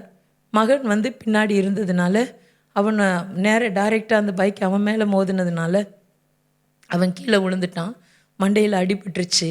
மூளையில் அவனுக்கு அடிபட்டதுனால அவன் சுயநினைவு இழந்து விட்டான். உடனே அந்த தகப்பனார் தன் மகன் 18 வயது மகனை எடுத்து கொண்டு போய் ஆஸ்பத்திரியில் வச்சுட்டாங்க. வச்ச உடனே இவருக்குள்ளே ரொம்ப அதிகமான கேள்வி. நான் ஆண்டவருக்காக ரொம்ப கொடுத்தேன், ஆண்டவருக்காக பக்தியாக இருந்தேன், ஆண்டவருடைய வேத வசனத்தை நான் ரொம்ப அதிகமாக தியானித்தேன், நாள்தோறும் ஆண்டவருடைய ஆலயத்துக்கு போய் கர்த்தரை ஆராதிச்சு வந்தேன். எனக்கு ஏன் என்னுடைய ஒரே மகனுக்கு இப்படிப்பட்ட ஒரு நிலைமையை ஆண்டவர் அனுமதிச்சிட்டாருன்னு சொல்லிட்டு 6 நாட்கள் அவர் வேத புஸ்தகத்தை எடுக்கலை, கர்த்தருடைய சமூகத்தை தேடலை. எனக்கு ஏன் என்ற ஒரு கேள்வி அவருக்குள்ளே எலும்ப ஆண்டவரை விட்டு அதை பிரித்து விடுச்சு. அவரும் பிரிந்துட்டார். அடுத்து ஒரு நாள் அவருக்குள்ளே ஒரு சோறு வந்த உடனே உள் மனச்சாட்சியிலிருந்து பரிசுத்த ஆவியானவர், அதான் தேவனுடைய குரல், நம் மனசில் இருந்து ஒரு வார்த்தை, அவருடைய மனசுலேருந்து ஒரு வார்த்தை வருகிறது, நீ எழுந்த ஆலயத்துக்கு போ, நீ எழுந்த ஆலயத்துக்கு போ என்று சொல்லி. அப்போ ஆலயத்துக்கு வரும் பொழுது அங்கு போதகர் சபையாருக்கு முன்பதாக கர்த்தரை நன்றாக துதித்து ஆராதித்து மகிமைப்படுத்தி கொண்டிருக்கிறாங்க. அந்த ஊழியக்காரர், அந்த சபையில் இருந்த அந்த ஊழியக்காரர் யோபின் பாடுகளை குறித்து அதிகமாய் சொல்லி சொல்லி கர்த்தருடைய ஜனங்களை துதியினாலே நடத்தி கொண்டிருக்கிறார். அப்போ அவர் சொல்லுகிறார், இவர் கரெக்டாக அந்த வாசலுக்குள்ளே அந்த ஆலயத்துக்குள்ளே வரும் பொழுது ஊழியக்காரர் சொல்லுகிறார், யோபுக்கு எல்லாம் ஒரே நாளில் எல்லாம் அவனை விட்டு போயிற்று. அவன் சொன்னான், எல்லாம் இருக்கும் பொழுது இந்த ஜெபத்தை ஏறெடுக்கலை, ஒன்றுமே இல்லாத நேரத்தில் அவர் யோபு சொல்லுகிறார், கர்த்தர் கொடுத்தார், கர்த்தர் எடுத்தார், கர்த்தருடைய நாமத்துக்கு ஸ்தோத்திரம் என்று சொல்லுங்க அப்படின்னு சொல்லும்போது தான் அந்த சகோதரன் தகப்பனார் உள்ளே வரார். உள்ளே வந்த உடனே, ஆண்டவரே இந்த வார்த்தையை கேட்குறதுக்காகவா என்னை கொண்டு வந்தீங்க? அப்போ அவர் ஆண்டவர் சொல்கிறார், அவருடைய உள்ளத்திலேருந்து, இந்த வார்த்தையை கேட்டு நீ என் நாமத்தை ஸ்தோத்திரம் பண்ணு, துதி என்று சொல்லும் பொழுது அவர் அருகாமையில் இருந்த ஒரு சீட்டில் அமர்ந்துட்டார். ஆலயத்துக்குள்ளே வந்ததுனால அமர்ந்துட்டார். வந்துட்டு தன் மகனை நினைத்த, ஆண்டவரே எனக்கு ஏற்ற நேரத்தில் திருமணத்தை கொடுத்தீர், ஸ்தோத்திரம், நல்ல ஏற்ற நேரத்தில் ஒரு பிள்ளையை கொடுத்தீர், ஸ்தோத்திரம், 18 வயசு வரைக்கும் அந்த பிள்ளையை வளர்க்கும்படி எனக்கு பலன் சுகம் ஆரோக்கியம் கொடுத்தீர், நன்றாய் படிக்க வைத்தீர், நல்ல காலேஜில் 2 வருஷம் படிக்க கிருபை தந்தீர், இதுவரை அவனை பக்தி உள்ளவனாய் வளர்க்க உதவி செய்தீர், எல்லா காரியத்தையும் நினைத்து நினைத்து ஸ்தோத்திரம் பண்ணும்போதே அவரை அறியாமலே, ஆண்டவரே இந்த ஆக்சிடெண்ட்லேயும் என் மகன் இப்போ சுய நினைவு இல்லாமல் படுத்து கிடக்கிற இந்த நேரத்திலையும் ஆண்டவரே அவனை நீங்கள் சுகப்படுத்துறதுக்காக ஸ்தோத்திரம்னு சொல்லும்போது தேவனுடைய அபிஷேகம் அவரை மறுபடி நிரப்பிற்று. ஹல்லேலூயா. இருக்கும் பொழுது துதிக்கிறதை விட உங்களுக்குள்ளே இல்லாத போது நீங்கள் கர்த்தரை எப்படி துதிக்கிறீங்கிறதான் கர்த்தர் அறிந்து கொள்ளுகிற ஒரு காரியம். அப்போ இல்லாத நேரத்தில் நீங்கள் அதிகமாய் துதிக்கும் பொழுது தேவ மகிமை உங்களை அதிகமாய் நிரப்பும். அந்த சகோதரன் தன் மகனுக்காக செபித்து துதித்து துதித்து ஆண்டுடைய பிரசனத்தை உணர உணர உணர அவருக்குள்ளே ஒரு உள்ளுக்குள்ளே ஒரு சவுண்டு கேட்குது. இப்போ மணி என்னன்னு பார்த்து நோட் பண்ணி வச்சுக்கோ. அப்போ அவர் பார்க்குறாரு, கரெக்டாக 10:30. சரி ஆண்டவரே 10:30 ஆயிடுச்சு. அப்போ மறுபடியும் கண்ணை மூடியே கர்த்தரை ஆராதிச்சுட்டே இருக்காரு.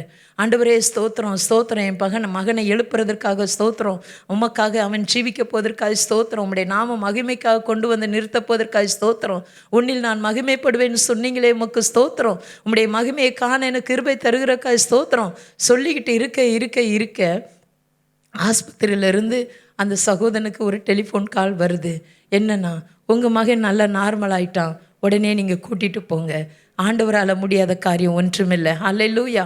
இது நான் உங்களுக்கு ஒரு நினைவாக ஒரு சின்ன சம்பவம் நான் ஒரு புக்கில் படித்ததுனால நான் உங்களுக்கு சொல்கிறேன்.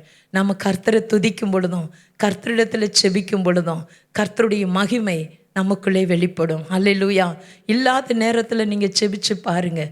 ஒன்றும் இல்லாத நேரத்தில் யோபு செபித்து அதே ஆசீர்வாதத்தை, அது இழந்த எல்லாவற்றையும் ஆண்டவர் திரும்ப ரெட்டிப்பாய் கொடுப்பதற்கு என்ன காரணம்? 2 காரணம். யோபு கர்த்தர் மேலே விசுவாசம் வைத்தான். என் மீட்பர் உயிரோடு இருக்கிறார், அவர் உயிரோடு இருக்கிறபடினால நான் இழந்ததை எல்லாவற்றையும் எனக்கு ஆண்டவர் திரும்ப தருவார் என்ற ஒரே விசுவாசம். ஆண்டவர் கொடுத்தார், ஆண்டவர் எடுத்தார், அவருடைய நாமத்திற்கு ஸ்தோத்திரம் என்று சொல்லுகிற ஒரு விசுவாசம். அந்த 2 விசுவாசமும் அவருக்குள்ளே இருந்தபடினால தான் ரெட்டிப்பான ஆசீர்வாதத்தை யோபு பக்தன் பெற்றுக்கொண்டார். ஹல்லேலூயா. ஆண்டவருடைய வார்த்தையை கேட்கிற தேவ ஜனங்களே, நீங்களும் துதியோடும் செபத்தோடும் ஆண்டவரை மகிமைப்படுத்த கர்த்தர் உங்களிலே மகிமைப்பட அவர் நல்லவராய் இருக்கிறார். ஹல்லேலூயா. 2வதாக, நாம் துதிக்கும் பொழுதும் செபிக்கும் பொழுதும் ஆண்டவருடைய மகிமை நமக்குள்ளே வெளிப்படும். 2வதாக நம்மளிலிருந்து ஆண்டவருடைய மகிமை எப்படி வெளிப்படும் என்றால், ஏசாயா தீர்க்கதரிசன புஸ்தகம் 60ஆம் அதிகாரம் 2வது வேத வசனத்தை எடுத்து வைத்துக் கொள்ளுவோம். எனக்காக யாராவது ஒருவர் வாசிங்க. இருள் பூமியையும் காரிருள் ஜனங்களையும் மூடும், ஆனாலும் உன்மேல் கர்த்தர் இருப்பார், அவருடைய மகிமை உன்மேல் காணப்படும்.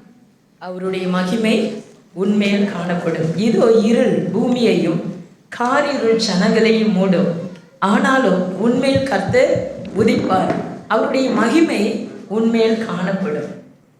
அவருடைய மகிமை உன்மேல் காணப்படும். இருளும் காரிருளும் அதிகமாய் பூமியை நிரப்பும் பொழுது ஆண்டவருடைய தீர்க்க தரிசன வார்த்தை சொல்லுகிறது, இதோ இருள் பூமியையும் காரிருள் ஜனங்களையும் மூடும், ஆனாலும் உன்மேல் கர்த்தர் உதிப்பார், அவருடைய மகிமை உன்மேல் காணப்படும் என்று வேத வசனத்தை நம்ம வாசித்தோம்.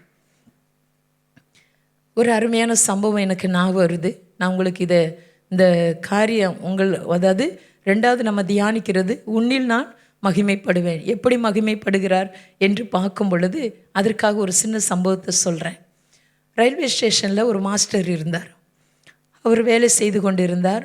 கொஞ்ச நாளாக ஒரு தெரு ஓரமாக ஒரு வீட்டு முன்னாடி உட்காந்து புலம்பிக் கொண்டே இருந்தார்.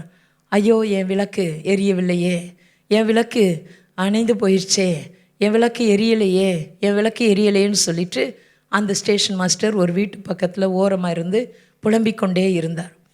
அப்போ அவரை அறிந்த ஒரு நபர் இன்னொருத்தட்ட சொல்கிறார், இவர் எவ்வளோ நல்ல உண்மையான மனுஷன் தெரியுமா, அவருக்கு கொடுத்த அந்த ரயில்வே ஸ்டேஷன் வேலையில் அவர் அந்த ஸ்டேஷன் மாஸ்டராக இருக்கும் பொழுது பர்ஃபெக்டாக எல்லா வேலையும் நன்றாய் செய்து கொண்டிருந்தார்.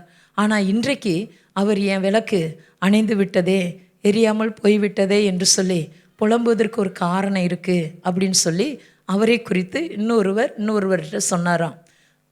அந்த அவரை குறித்து சொன்ன காரியம் என்னென்னா, அவர் நல்ல டியூட்டியில் பர்ஃபெக்டாக இருந்த மனுஷன்தான். ஆனால் அவர் செஞ்ச ஒரு சின்ன காரியம் என்ன, அவரிடத்தில் காணப்பட்ட ஒரு சிறிய தவறு என்னென்னா, நைட்டு டியூட்டி போட்டால் எல்லாருக்குமே எவ்வளோ நேரம் நம்ம காவல் காத்து கொண்டு இருந்தாலும் நம்மளை அறியாமல் சில தூக்கங்கள் வந்துடும் இல்லையா, அப்படி தூக்கம் வந்துருச்சு அந்த ஸ்டேஷன் மாஸ்டருக்கு. அப்போது ஏற்கனவே அந்த ஸ்டேஷனில் குட்ஸ் வண்டி ரெடியாக அங்கே நின்றுக்கிட்டு இருக்கு. ஆனால் அதே டயத்தில் 11:30க்கு 1:30க்கு இன்னொரு எக்ஸ்பிரஸ் ட்ரெயின் வந்து கொண்டு இருக்கிறது. அந்த நேரத்தில் இவருக்கு லேசாக கண் அசதி ஆயிடுச்சு.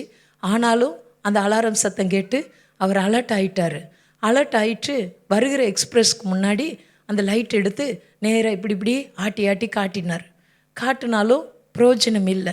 ஏற்கனவே நின்று கொண்டிருந்த அந்த கூட்ஸ் வண்டி மேலே வந்து கொண்டிருந்த இந்த எக்ஸ்பிரஸ் வந்து நேருக்கு நேராக மோதி விட்டது. மோதினதுனால எக்ஸ்பிரஸ் ட்ரெயினில் வந்தவங்க எல்லாரில் கொஞ்சம் பேர், அதிக பேர் என்ன பண்ணிட்டாங்க, இறந்துட்டாங்க. உடனே அதை பார்த்த இந்த ஸ்டேஷன் மாஸ்டருக்கு ரொம்ப துக்கமாயிருச்சு. துக்கமான உடனே இந்த ஸ்டேஷன் மாஸ்டரை கொண்டு போய் கூண்டில் நிறுத்திட்டாங்க. கேள்வி கேட்குற இடத்துல நீதிபதி இடத்துல கேட்டாங்க. நீதிபதி கேட்டார் ஸ்டேஷன் மாஸ்டரை பார்த்து, அப்பா நீ கரெக்டாக டியூட்டி டைமில் இருந்தியா? ஆமாம் சார், நான் இருந்தேன். சரி, எத்தனை மணிக்கு அந்த ட்ரெயின் வந்தது? 1:30க்கு வந்தது சார். சரி, நீ சரியாக விளக்கு எடுத்து காட்டினியா? எப்படி காட்டின?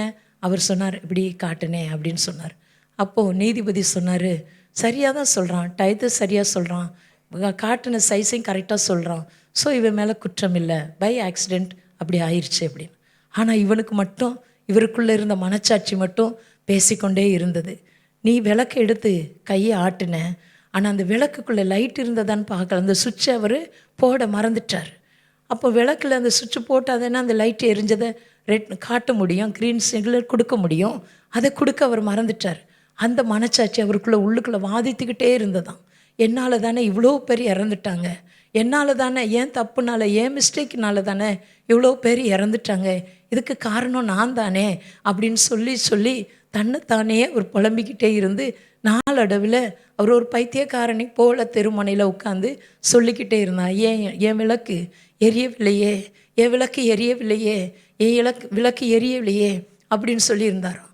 அதே போல தான் நம்முடைய சரீரமாகிய இந்த விளக்கு, நம்முடைய சரீரத்துக்குள்ளே நாம் பெற்றிருக்கிற அந்த பரிசுத்த ஆவியானவராகிய அந்த விளக்கு நமக்குள்ளே எரியலைன்னா நம்ம வாழ்ந்த பிரயோஜனமே இல்லை. இன்று கிடைக்கப்படுகிற இந்த காலங்களில் நீங்கள் உங்களுக்கு கொடுக்கப்படுகிற இந்த தருணங்களில் நீங்கள் என்ன செய்யணும்? ஆண்டவருக்காக எழுந்து பிரகாசிக்கிறவர்களாக இருக்கணும்னா பரிசுத்த ஆவியுடைய அபிஷேகமாகிய விளக்க நீங்கள் பெற்றுக்கொள்ளுகிறவர்களாக இருக்கணும். அப்போ நீங்கள் எழும்பி கர்த்தருக்காக பிரகாசிக்கும் பொழுது தான் அங்கே சொல்லப்பட்ட வசனத்தின்படி, இதோ இருள் பூமியையும் காரிருள் ஜனங்களை மூடும், ஆனாலும் உன்மேல் கர்த்தர் உதிப்பார், அவருடைய மகிமை உன்மேல் காணப்படும். அப்போ கர்த்தருடைய மகிமை நமக்குள்ளே காணப்பட வேண்டுமென்றால் நம்ம எரிந்து பிரகாசிக்கிற விளக்கை போல இருக்கணும். அணைந்து கொண்டு இருக்கிற விளக்கு ஒரு நாள் பிரகாசத்தை கொடுக்க முடியாது. நாமளும் சோம்பலாக வீட்டில் இருந்து ஆண்டவருடைய மகிமை என்னிலே வெளிப்படணும்னு சொன்னால் வெளிப்படாது.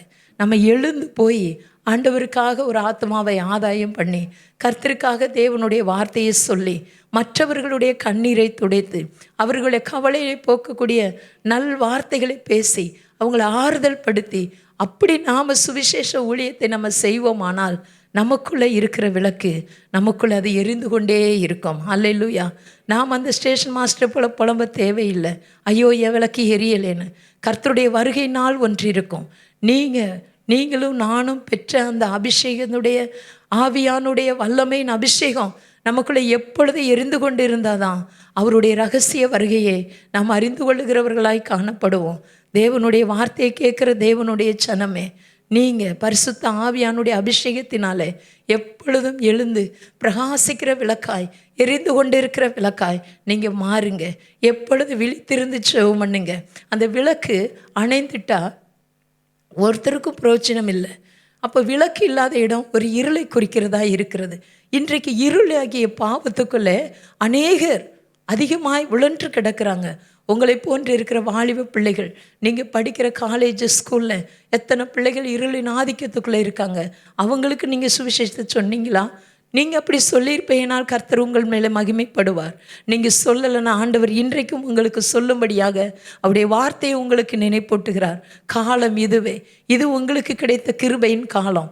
இந்த காலத்தில் நீங்கள் மௌனமாக இருந்தால் வேறு இடத்திலிருந்து கர்த்தர் ரட்சிப்பை கொண்டு வர அவர் உண்மையுள்ளவராக இருக்கிறார். அல்லேலூயா. மிகுந்த பாரத்தோடு நான் சொல்கிறேன், வாலிப பிள்ளைங்க, நீங்கள் இருக்கிற இடத்துல உங்களை போன்று இருக்கிற வாலிப பிள்ளைகளுக்கு கர்த்தருடைய வார்த்தையை சொல்லுங்கள். எத்தனை பேர் தகப்பன் குடித்து கொண்டு என்னை படிக்க வைக்க இல்லையே, என் அம்மா வீட்டு வேலை செஞ்சு கொண்டு என்னை படிக்கிறதுக்கு ஃபீஸ் கட்ட இல்லைன்னு உங்கள்கிட்ட எல்லாம் சொல்கிறாங்க இல்லையே தானே. அவங்களுக்காக நீங்கள் ஜெபம் பண்ணுங்க. ஆண்டவரே, இந்த பிள்ளைக்காக, என் தோழிக்காக, என் சிநேகிதிக்காக, என் நண்பருக்காக நான் செபிக்கட்டும்னு சொல்லி உங்களுக்குள்ள அந்த அணையாத விளக்காகிய பரிசுத்த ஆவியானுடைய விளக்கு எரிந்து கொண்டு இருந்தாதான் நீங்கள் மற்றவர்களுடைய பாரத்தை உங்கள் பாரமாக ஏற்றுக்கொண்டு நீங்கள் செபிக்க முடியும். அவங்களுக்கு கரம் கொடுக்க முடியும். முடிந்த அளவுக்கு உதவி செய்ய முடியும். கர்த்தர் உங்களையும் என்னையும் இந்த உலகத்தில், இந்த பூமியில் ஒரு கலங்கரை விளக்கமாக வைத்திருக்கிறார். அல்லேலூயா. விளக்கு எரியுமனா கப்பல்கள் சேதமடையாதபடி, பாறையிலே மோதாதபடி, சேர வேண்டிய இடத்திற்கு சரியாக சேர்ந்து விடும். அப்போ விளக்கு எரிந்து கொண்டே இருக்க நாம் செய்ய வேண்டியது என்னன்னா, நம்ம பெற்றுக்கொள்ளுகிற அந்த அபிஷேகத்தை அனல் மூட்டி எரிந்து பிரகாசிக்கும்படி, அதை பிரகாசித்து எழும்பும்படி நம்ம செபித்து கொண்டே இருக்கணும். ஆவியானோடு connect with God, connect with holy spirit. அவரோடு கூட நீங்கள் அப்படி இருந்தீங்கன்னா தான் உங்கள் விளக்கு எரிந்து பிரகாசிக்கிற விளக்காக மாற முடியும். அது மாத்திரமில்லை, எழுந்து ஒளி வீசுறதற்கு ஆண்டவர் அநேக ஊழியர்களை எழுப்பியிருந்தார். மார்ட்டின் லூத்தரின் என்ற தேவ மனுஷனுடைய காலத்தில் தேவ ஜனங்கள் எல்லாம் இருளின் ஆதிக்கத்துக்குள்ளே இருந்தாங்க. கர்த்தருடைய வார்த்தை கிடையாது, கர்த்தருடைய நாமத்தை சொல்லி துதிக்கிற கூட்டங்கள் கிடையாது. மார்ட்டின் லூத்தருடைய காலத்தில் அவர் என்ன செய்தார்? இந்த இருண்டு கிடக்கிற ஜனங்களுக்கு ஒரு வெளிச்சத்தை கொடுக்கும்படியாக சுவிசேஷத்தை அவர் தேவனுடைய வார்த்தையை எழுதி அவங்களுக்கு கையில் கொடுத்து அவங்களெல்லாம் தட்டி எழுப்பினா. இருளில் இருக்கிற ஜனங்களே, தேவனுடைய வார்த்தையை படிங்க, வாசிங்க, தியானிங்க, அவருடைய சித்தத்தை தெரிந்து கொள்ளுங்க, அவருடைய திட்டத்துக்கு உங்களை ஒப்பு கொடுங்கன்னு சொல்லிட்டு மார்ட்டின் லூத்தர் அநேகரை அவர் தட்டி எழுப்பினார். அது மாத்திரமில்ல, ஜான் வெஸ்லி என்ற ஊழியக்காரர் கூட இருளில் இருக்கிற ஜனங்கள், ஆப்பிரிக்கா கண்டத்திலெல்லாம் இருக்கிற ஜனங்களுக்கு அவர்கள் கடந்து போய் சுவிசேஷத்தை சொன்னாங்க. எந்த எதிர்பார்ப்பும் அவரிடத்துல இல்லை. தேவன் கொடுத்த அந்த அன்பு, தேவன் அவர்களை ரட்சித்த அந்த கிருபை, அதை நினைத்து கண்டம் தாண்டி கண்டம், தேசம் விட்டு தேசம் அவர்கள் கடந்து போய் தேவனுடைய ஊழியத்தை செய்தார்கள். தேவனுடைய வார்த்தையை பிரசங்கித்தார்கள். பிரசங்கிக்கும் பொழுது அங்கு இருக்கிற இருளில் இருக்கிற ஜனங்களை கர்த்தர் சந்தித்தார். இன்றைக்கு அநேகர் ரட்சிக்கப்பட்ட ஜனங்களாய், தேவனை அறிகிற ஜனங்களாய் இருக்கிறார்கள். ஏன் நம்ம குடும்பத்தில் இனி எத்தனை பேர் ரட்சிக்கப்படாது இருக்கிறாங்க? நமக்கு தெரிந்த குடும்பங்கள், உறவு முறைகள், அவங்க எத்தனை பேர் ரட்சிக்கப்படாது இருக்கிறாங்க? அவங்களெல்லாம் ஒரு லிஸ்ட் எடுத்து எழுதி வைங்க. அவங்கள ஆண்டவர் பாதத்தில் அனுதினமும் வைத்து பேரை சொல்லி ஜெபம் பண்ணுங்க. முடிந்த அளவுக்கு பேர் சொல்லி ஜெபம் பண்ணுங்க. ஜெபம் பண்ண கர்த்தர் யாரை கொண்டு சந்திப்பாரோ, யாரை கொண்டு பேசுவாரோ, யாரை கொண்டு தொடுவாரோ உங்களுக்கும் எனக்கும் தெரியாது. ஆனால் சந்திப்பார். நம்முடைய ஜெபத்தை கேட்குற ஆண்டவர் அவர் உண்மையுள்ளவர். நம்முடைய இருதய துடிப்பை அறிந்து ஆண்டவருக்காக நிற்க வேண்டும் என்று நினைக்கும் பொழுது கர்த்தர் நம்மை நிறுத்த உண்மையுள்ளவராக இருக்கிறார். நீங்களும் நானும் ஒரு மார்ட்டின் லூத்தரை போல கர்த்தருக்காக எழுந்து பிரகாசிக்கிற விளக்காக இருப்போம். நான் ரட்சிக்கப்படும் போது தேவன் நமக்குள்ள தீபத்தை ஏற்றி வைக்கப்படுகிறது. ரட்சிப்புங்கிற தீபம் நமக்குள்ளே ஏற்றி வைக்கப்படுகிறது. ஆனால் அபிஷேகம் பெறும்போது தான் அது பிரகாசிக்கக்கூடிய அளவுக்கு அது எரிந்து விடுகிறது. அப்போது தீபம் இருந்தால் அதுக்கு எண்ணெய் தேவை தானே, எண்ணெய் இருந்தால் தானே அந்த தீபம் எரியும். அப்போ அபிஷேகம் இருந்தால் தான் நீங்கள் எழுந்து பிரகாசிக்க முடியும். இதைத்தான் வேதம் சொல்லுகிறது. மத்தேயு 5ஆம் அதிகாரம் 16வது வேத வசனம். யாராவது எனக்காக ஒருவர் வாசிங்க. இவ்விதமாய் மனுஷர் உங்கள் நற்கிரியைகளை கண்டு பரலோகத்தில் இருக்கிற உங்கள் பிதாவை மகிமைப்படுத்தும்படி உங்கள் வெளிச்சம் அவர்களுக்கு முன்பாக பிரகாசிக்க கடவுது. இவ்விதமாய் மனுஷர் உங்கள் நற்கிரியைகளை கண்டு பரலோகத்தில் இருக்கிற உங்கள் பிதாவை மகிமைப்படுத்தும்படி உங்கள் வெளிச்சம் அவர்கள் முன்பதாக பிரகாசிக்க கடவுது என்று எழுதப்பட்டிருக்கிறது. அப்போ உங்கள் மேலே மகிமை வெளிப்படுனா நீங்கள் எழுந்து என்ன செய்யணும்? பிரகாசிக்க வேண்டும்.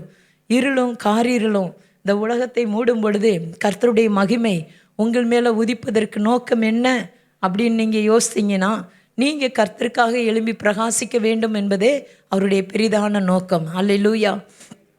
ஏசாயா எழுதின தீர்க்கதரிசன புஸ்தகம் 52ஆம் அதிகாரம் 1வது வேத வசனத்தில் இப்படியா எழுதப்பட்டிருக்கிறது. எழும்பு சீயோனே, எழும்பு, எழும்பு, எழும்பு சீயோனே, உன் வல்லமையை தரித்துக்கொள். பரிசுத்த நகரமாகிய எருசலேமே, உன் அலங்கார வஸ்திரங்களை உடுத்திக்கொள். எழும்பு சீயோனே, எழும்பு, உன் வல்லமையை தரித்துக்கொள். ஆண்டவர் உங்களுக்கு கொடுத்திருக்கிற வல்லமை என்னன்னு உங்களுக்கு தெரியாது. நீங்கள் எழும்பும் போது தான் தெரியும். ஒருத்தருக்குள்ள பேச்சு திறமை இருக்கும், ஒருத்தருக்குள்ள பாடுகிற திறமை இருக்கும், ஒருத்தருக்கு கொடுக்குற திறமை தாளந்துகள், அது கொடுக்கக்கூடிய நல்ல உள்ளம் இருக்கும். இப்படி ஒவ்வொருத்தருக்குள்ளேயும் ஆண்டவர் ஒரு பொக்கிஷத்தை தான் வச்சு நம்மளை உண்டாக்கி இந்த பூமிக்கு அனுப்பியிருக்கிறார். ஸோ எனக்குள்ள அந்த மகிமை இல்லைன்னு யாரும் நினைக்க வேண்டாம். இங்கே இருக்கிற எல்லாருக்குள்ளேயும் ஆண்டவர் ஏதோ ஒரு கிருபையை வைத்திருக்கிறார். அது என்னன்னு கண்டுபிடிக்கணும்னா நீங்கள் ஆண்டவருக்காக எழுந்து பிரகாசிக்கிறவர்களாக இருக்க வேண்டும். எவ்வளவுக்கு எவ்வளவு கர்த்தருக்காக நீங்கள் உழைக்க முடியுமோ அவ்வளவுக்கு அவ்வளவு உழைங்கன்னு சொல்லும்போது படிப்பு வேலையை விட்டுட்டு அப்படின்னு நான் சொல்ல வரல. நீங்கள் படிப்பும் வேலையும் செய்யணும். அதே சமயத்தில் ஆண்டவருக்காக எழும்பி பிரகாசிக்க வேண்டும். எவ்வளவுக்கு எவ்வளவு ஆண்டவருக்காக ஆத்ம ஆதாயம் செய்கிறீங்களோ அவ்வளவுக்கு எவ்வளவு ஆண்டவருக்காக ஆத்ம ஆதாயம் செய்யும்போது உங்கள் வாழ்க்கையில் முக்கியமான குறிக்கோள் என்னங்கிறத கர்த்தர் உங்களுக்கு வெளிப்படுத்த அவர் உண்மையுள்ளவராக இருக்கிறார்.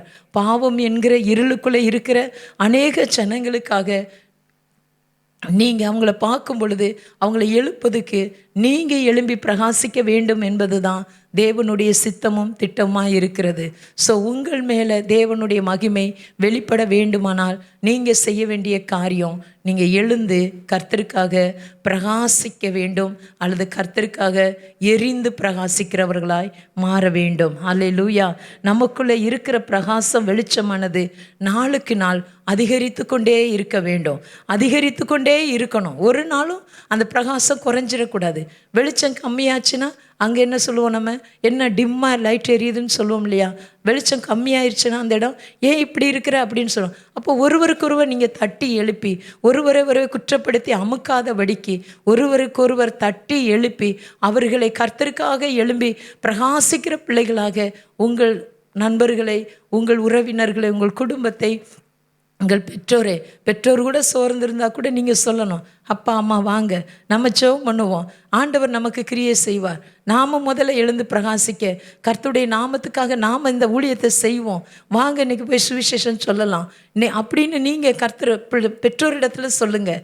பெற்றோராக இருக்கிற நீங்கள் சொல்லுங்கள் பிள்ளைக்கு, பிள்ளை நீ அப்படியே இருக்க வேண்டாம், பாடம் கொஞ்ச நேரத்தை ஒதுக்கி வச்சுட்டு நீ ஆண்டவருக்காக என் கூட வந்து சும்மா நில்லு, நீ நின்னா போதும், நான் பேசுகிறேன், நீ கேட்டுக்கோ.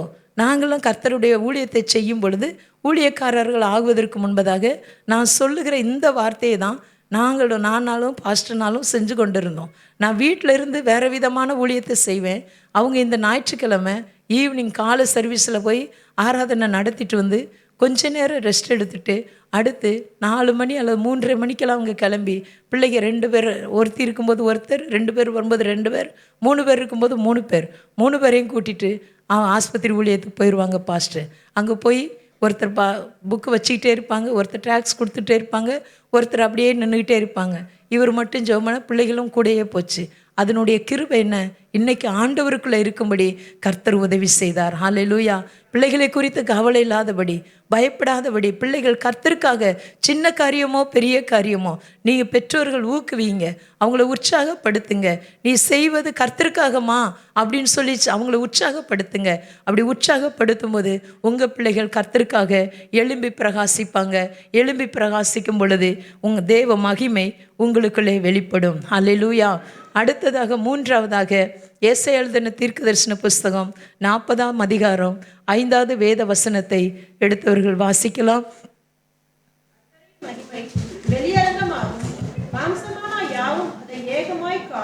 எப்போது காணும்? நமக்குள்ள ஒரு கேள்வி இருக்குது இல்லையா? எப்போது அது ஏகமாய் காண முடியும்? நான் எப்போ அதை பார்ப்பேன் அப்படிங்கிற ஒரு கேள்விக்குறி நமக்குள்ளே இருக்குது இல்லையா? சாலமோன் ஞானி சொல்லுகிறார், நீதிமொழிகளின் புஸ்தகம் எடுத்து வைத்து கொள்ளுங்க. நீதிமொழிகளின் புஸ்தகம் 19ஆம் அதிகாரம் 11வது வேத வசனத்தை நான் வாசிக்கிறேன், கவனிங்க. மனுஷனுடைய விவேகம் அவன் கோபத்தை அடக்கும், குற்றத்தை மன்னிப்பது அவனுக்கு மகிமை. குற்றத்தை மன்னிப்பது அவனுக்கு மகிமை. முதலாவது நாங்கள் சொன்னேன், கர்த்தரை துதிக்கிறதும் கர்த்தரிடத்தில் செபிக்கிறதும் கர்த்தருடைய மகிமை உங்கள் மேலே வெளிப்படும். 2வது, கர்த்தருக்காக நீங்கள் எழும்பி பிரகாசிக்கும் பொழுது கர்த்தருடைய மகிமை உங்கள் மேலே வெளிப்படும். 3ஆவதாக வேதம் சொல்லுகிறது, நம்ம எழும்பி பிரகாசிக்கும் பொழுது ஆண்டவருக்காக நம்ம செய்யும்போது 3வது நமக்கு மேலே மகிமை எப்படி வருகிறதா? மனுஷனுடைய விவேகம் அவன் கோபத்தை அடக்கும், குற்றத்தை மன்னிப்பது அவனுக்கு மகிமை. பிறருடைய குற்றத்தை மன்னிப்பது உங்களுக்கு மகிமையை கொண்டு வரும் என்று பரிசுத்த வேதாகமும் சொல்லுகிறது. அல்லேலூயா. இந்த வார்த்தைக்காக கர்த்தர் கரங்களை உயர்த்தி ஸ்தோத்திரம் பண்ணுங்க. ஆண்டவரே, மனுஷனுடைய விவேகம் அவன் கோபத்தை அடக்கும். அறிவுள்ள மனுஷனுக்கு கோபம் வந்தால் அதை அடக்கிடுவானா. ஆனால் அந்த அறிவுள்ள மனுஷனே மற்ற காரியங்களை, தேவையில்லாத காரியங்களை செய்யும்போது அதை என்ன செய்யும்? அந்த குற்றத்தை நீதிமானாக இருக்கிறவங்க அதை மன்னிக்கும் போது அந்த நீதி மன்னிக்கிறவனுக்கு மகிமை உண்டாகும் என்று வேதம் சொல்லியிருக்கிறது. அல்லேலூயா. மன்னிப்பதுனாலே உங்கள் மேலே மகிமை உண்டாகும். உங்கள் ஃப்ரெண்ட்ஸு சொன்ன வார்த்தையை உங்களால் மன்னிக்க முடியலையா? உங்கள் அப்பா அம்மா சொன்ன வார்த்தையை உங்களால் ஏற்றுக்கொண்டு மன்னிக்க முடியலையா? இன்றைக்கு ஆண்டவர் உங்களோடு பேசுகிறார். குற்றத்தை மன்னிப்பது அவனுக்கு மகிமை. உங்களை குறித்து யார் என்ன தவறாக பேசியிருந்தாலும் பரவாயில்லை, யார் எப்படிப்பட்ட காரியத்தை மற்றவர்களிடத்தில் சொல்லியிருந்தாலும் பரவாயில்லை, எல்லாமே கர்த்தருடைய பாதத்தில் நீங்கள் வச்சிருங்க. வச்சுட்டு, ஆண்டவரே, அவங்க சொன்னதெல்லாம் நீங்கள் கேட்டுட்டீங்கப்பா, அவங்க பேசுனதெல்லாம் நீங்கள் கேட்டுட்டீங்கப்பா, பரலோகம் கவனிச்சிருச்சு ஆண்டவரே, நான் அவங்கள மனசார மன்னிக்கிறேன்னு சொல்லிட்டு உண்மையாக இருதயத்திலிருந்து சொல்லணும். அப்படி சொன்னாதான் வசனத்தின்படி குற்றத்தை மன்னிப்பது அவனுக்கு மகிமை. யார் குற்றத்தை யார் மன்னிக்கிறீங்களோ, உங்கள் குற்றத்தை, நம்முடைய குற்றத்தை ஆண்டவர், என்னுடைய குற்றத்தை ஆண்டவர் மன்னித்தது போல, நான் எனக்கு விரோதமாய் செய்தவருடைய குற்றத்தை நான் மன்னிக்கும் போது கர்த்தருடைய மகிமை எனக்குள்ளே வெளிப்படுகிறதா. அல்லேலூயா. வேத வசனம் எப்படியாச்சு? குற்றத்தை மன்னிப்பது அவனுக்கு மகிமை என்று சொல்லப்பட்டிருக்கிறது.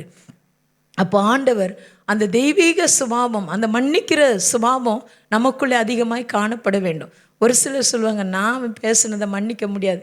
எப்படி மன்னிக்க முடியும்? எப்படி நான் அதை செய்ய முடியும்? எப்படி அதை ஏற்றுக்கொள்ள முடியும்? அவன் கொஞ்சம் நஞ்சமாக சொல்லியிருக்காங்க, பேசியிருக்காங்க, செஞ்சுருக்காங்க, எப்படி மன்னிக்க முடியும்? நமக்குள்ளே ஒரு கேள்வி வந்துக்கிட்டே இருக்கும். நம்ம மன்னிக்க முடியாத அளவுக்கு நம்முடைய இருதயத்தை சத்துரு கடினப்படுத்தி கொண்டே இருப்பான். நம்முடைய நினைவுகளை கொண்டு வந்து கடினப்படுத்தி கொண்டே இருப்பான்.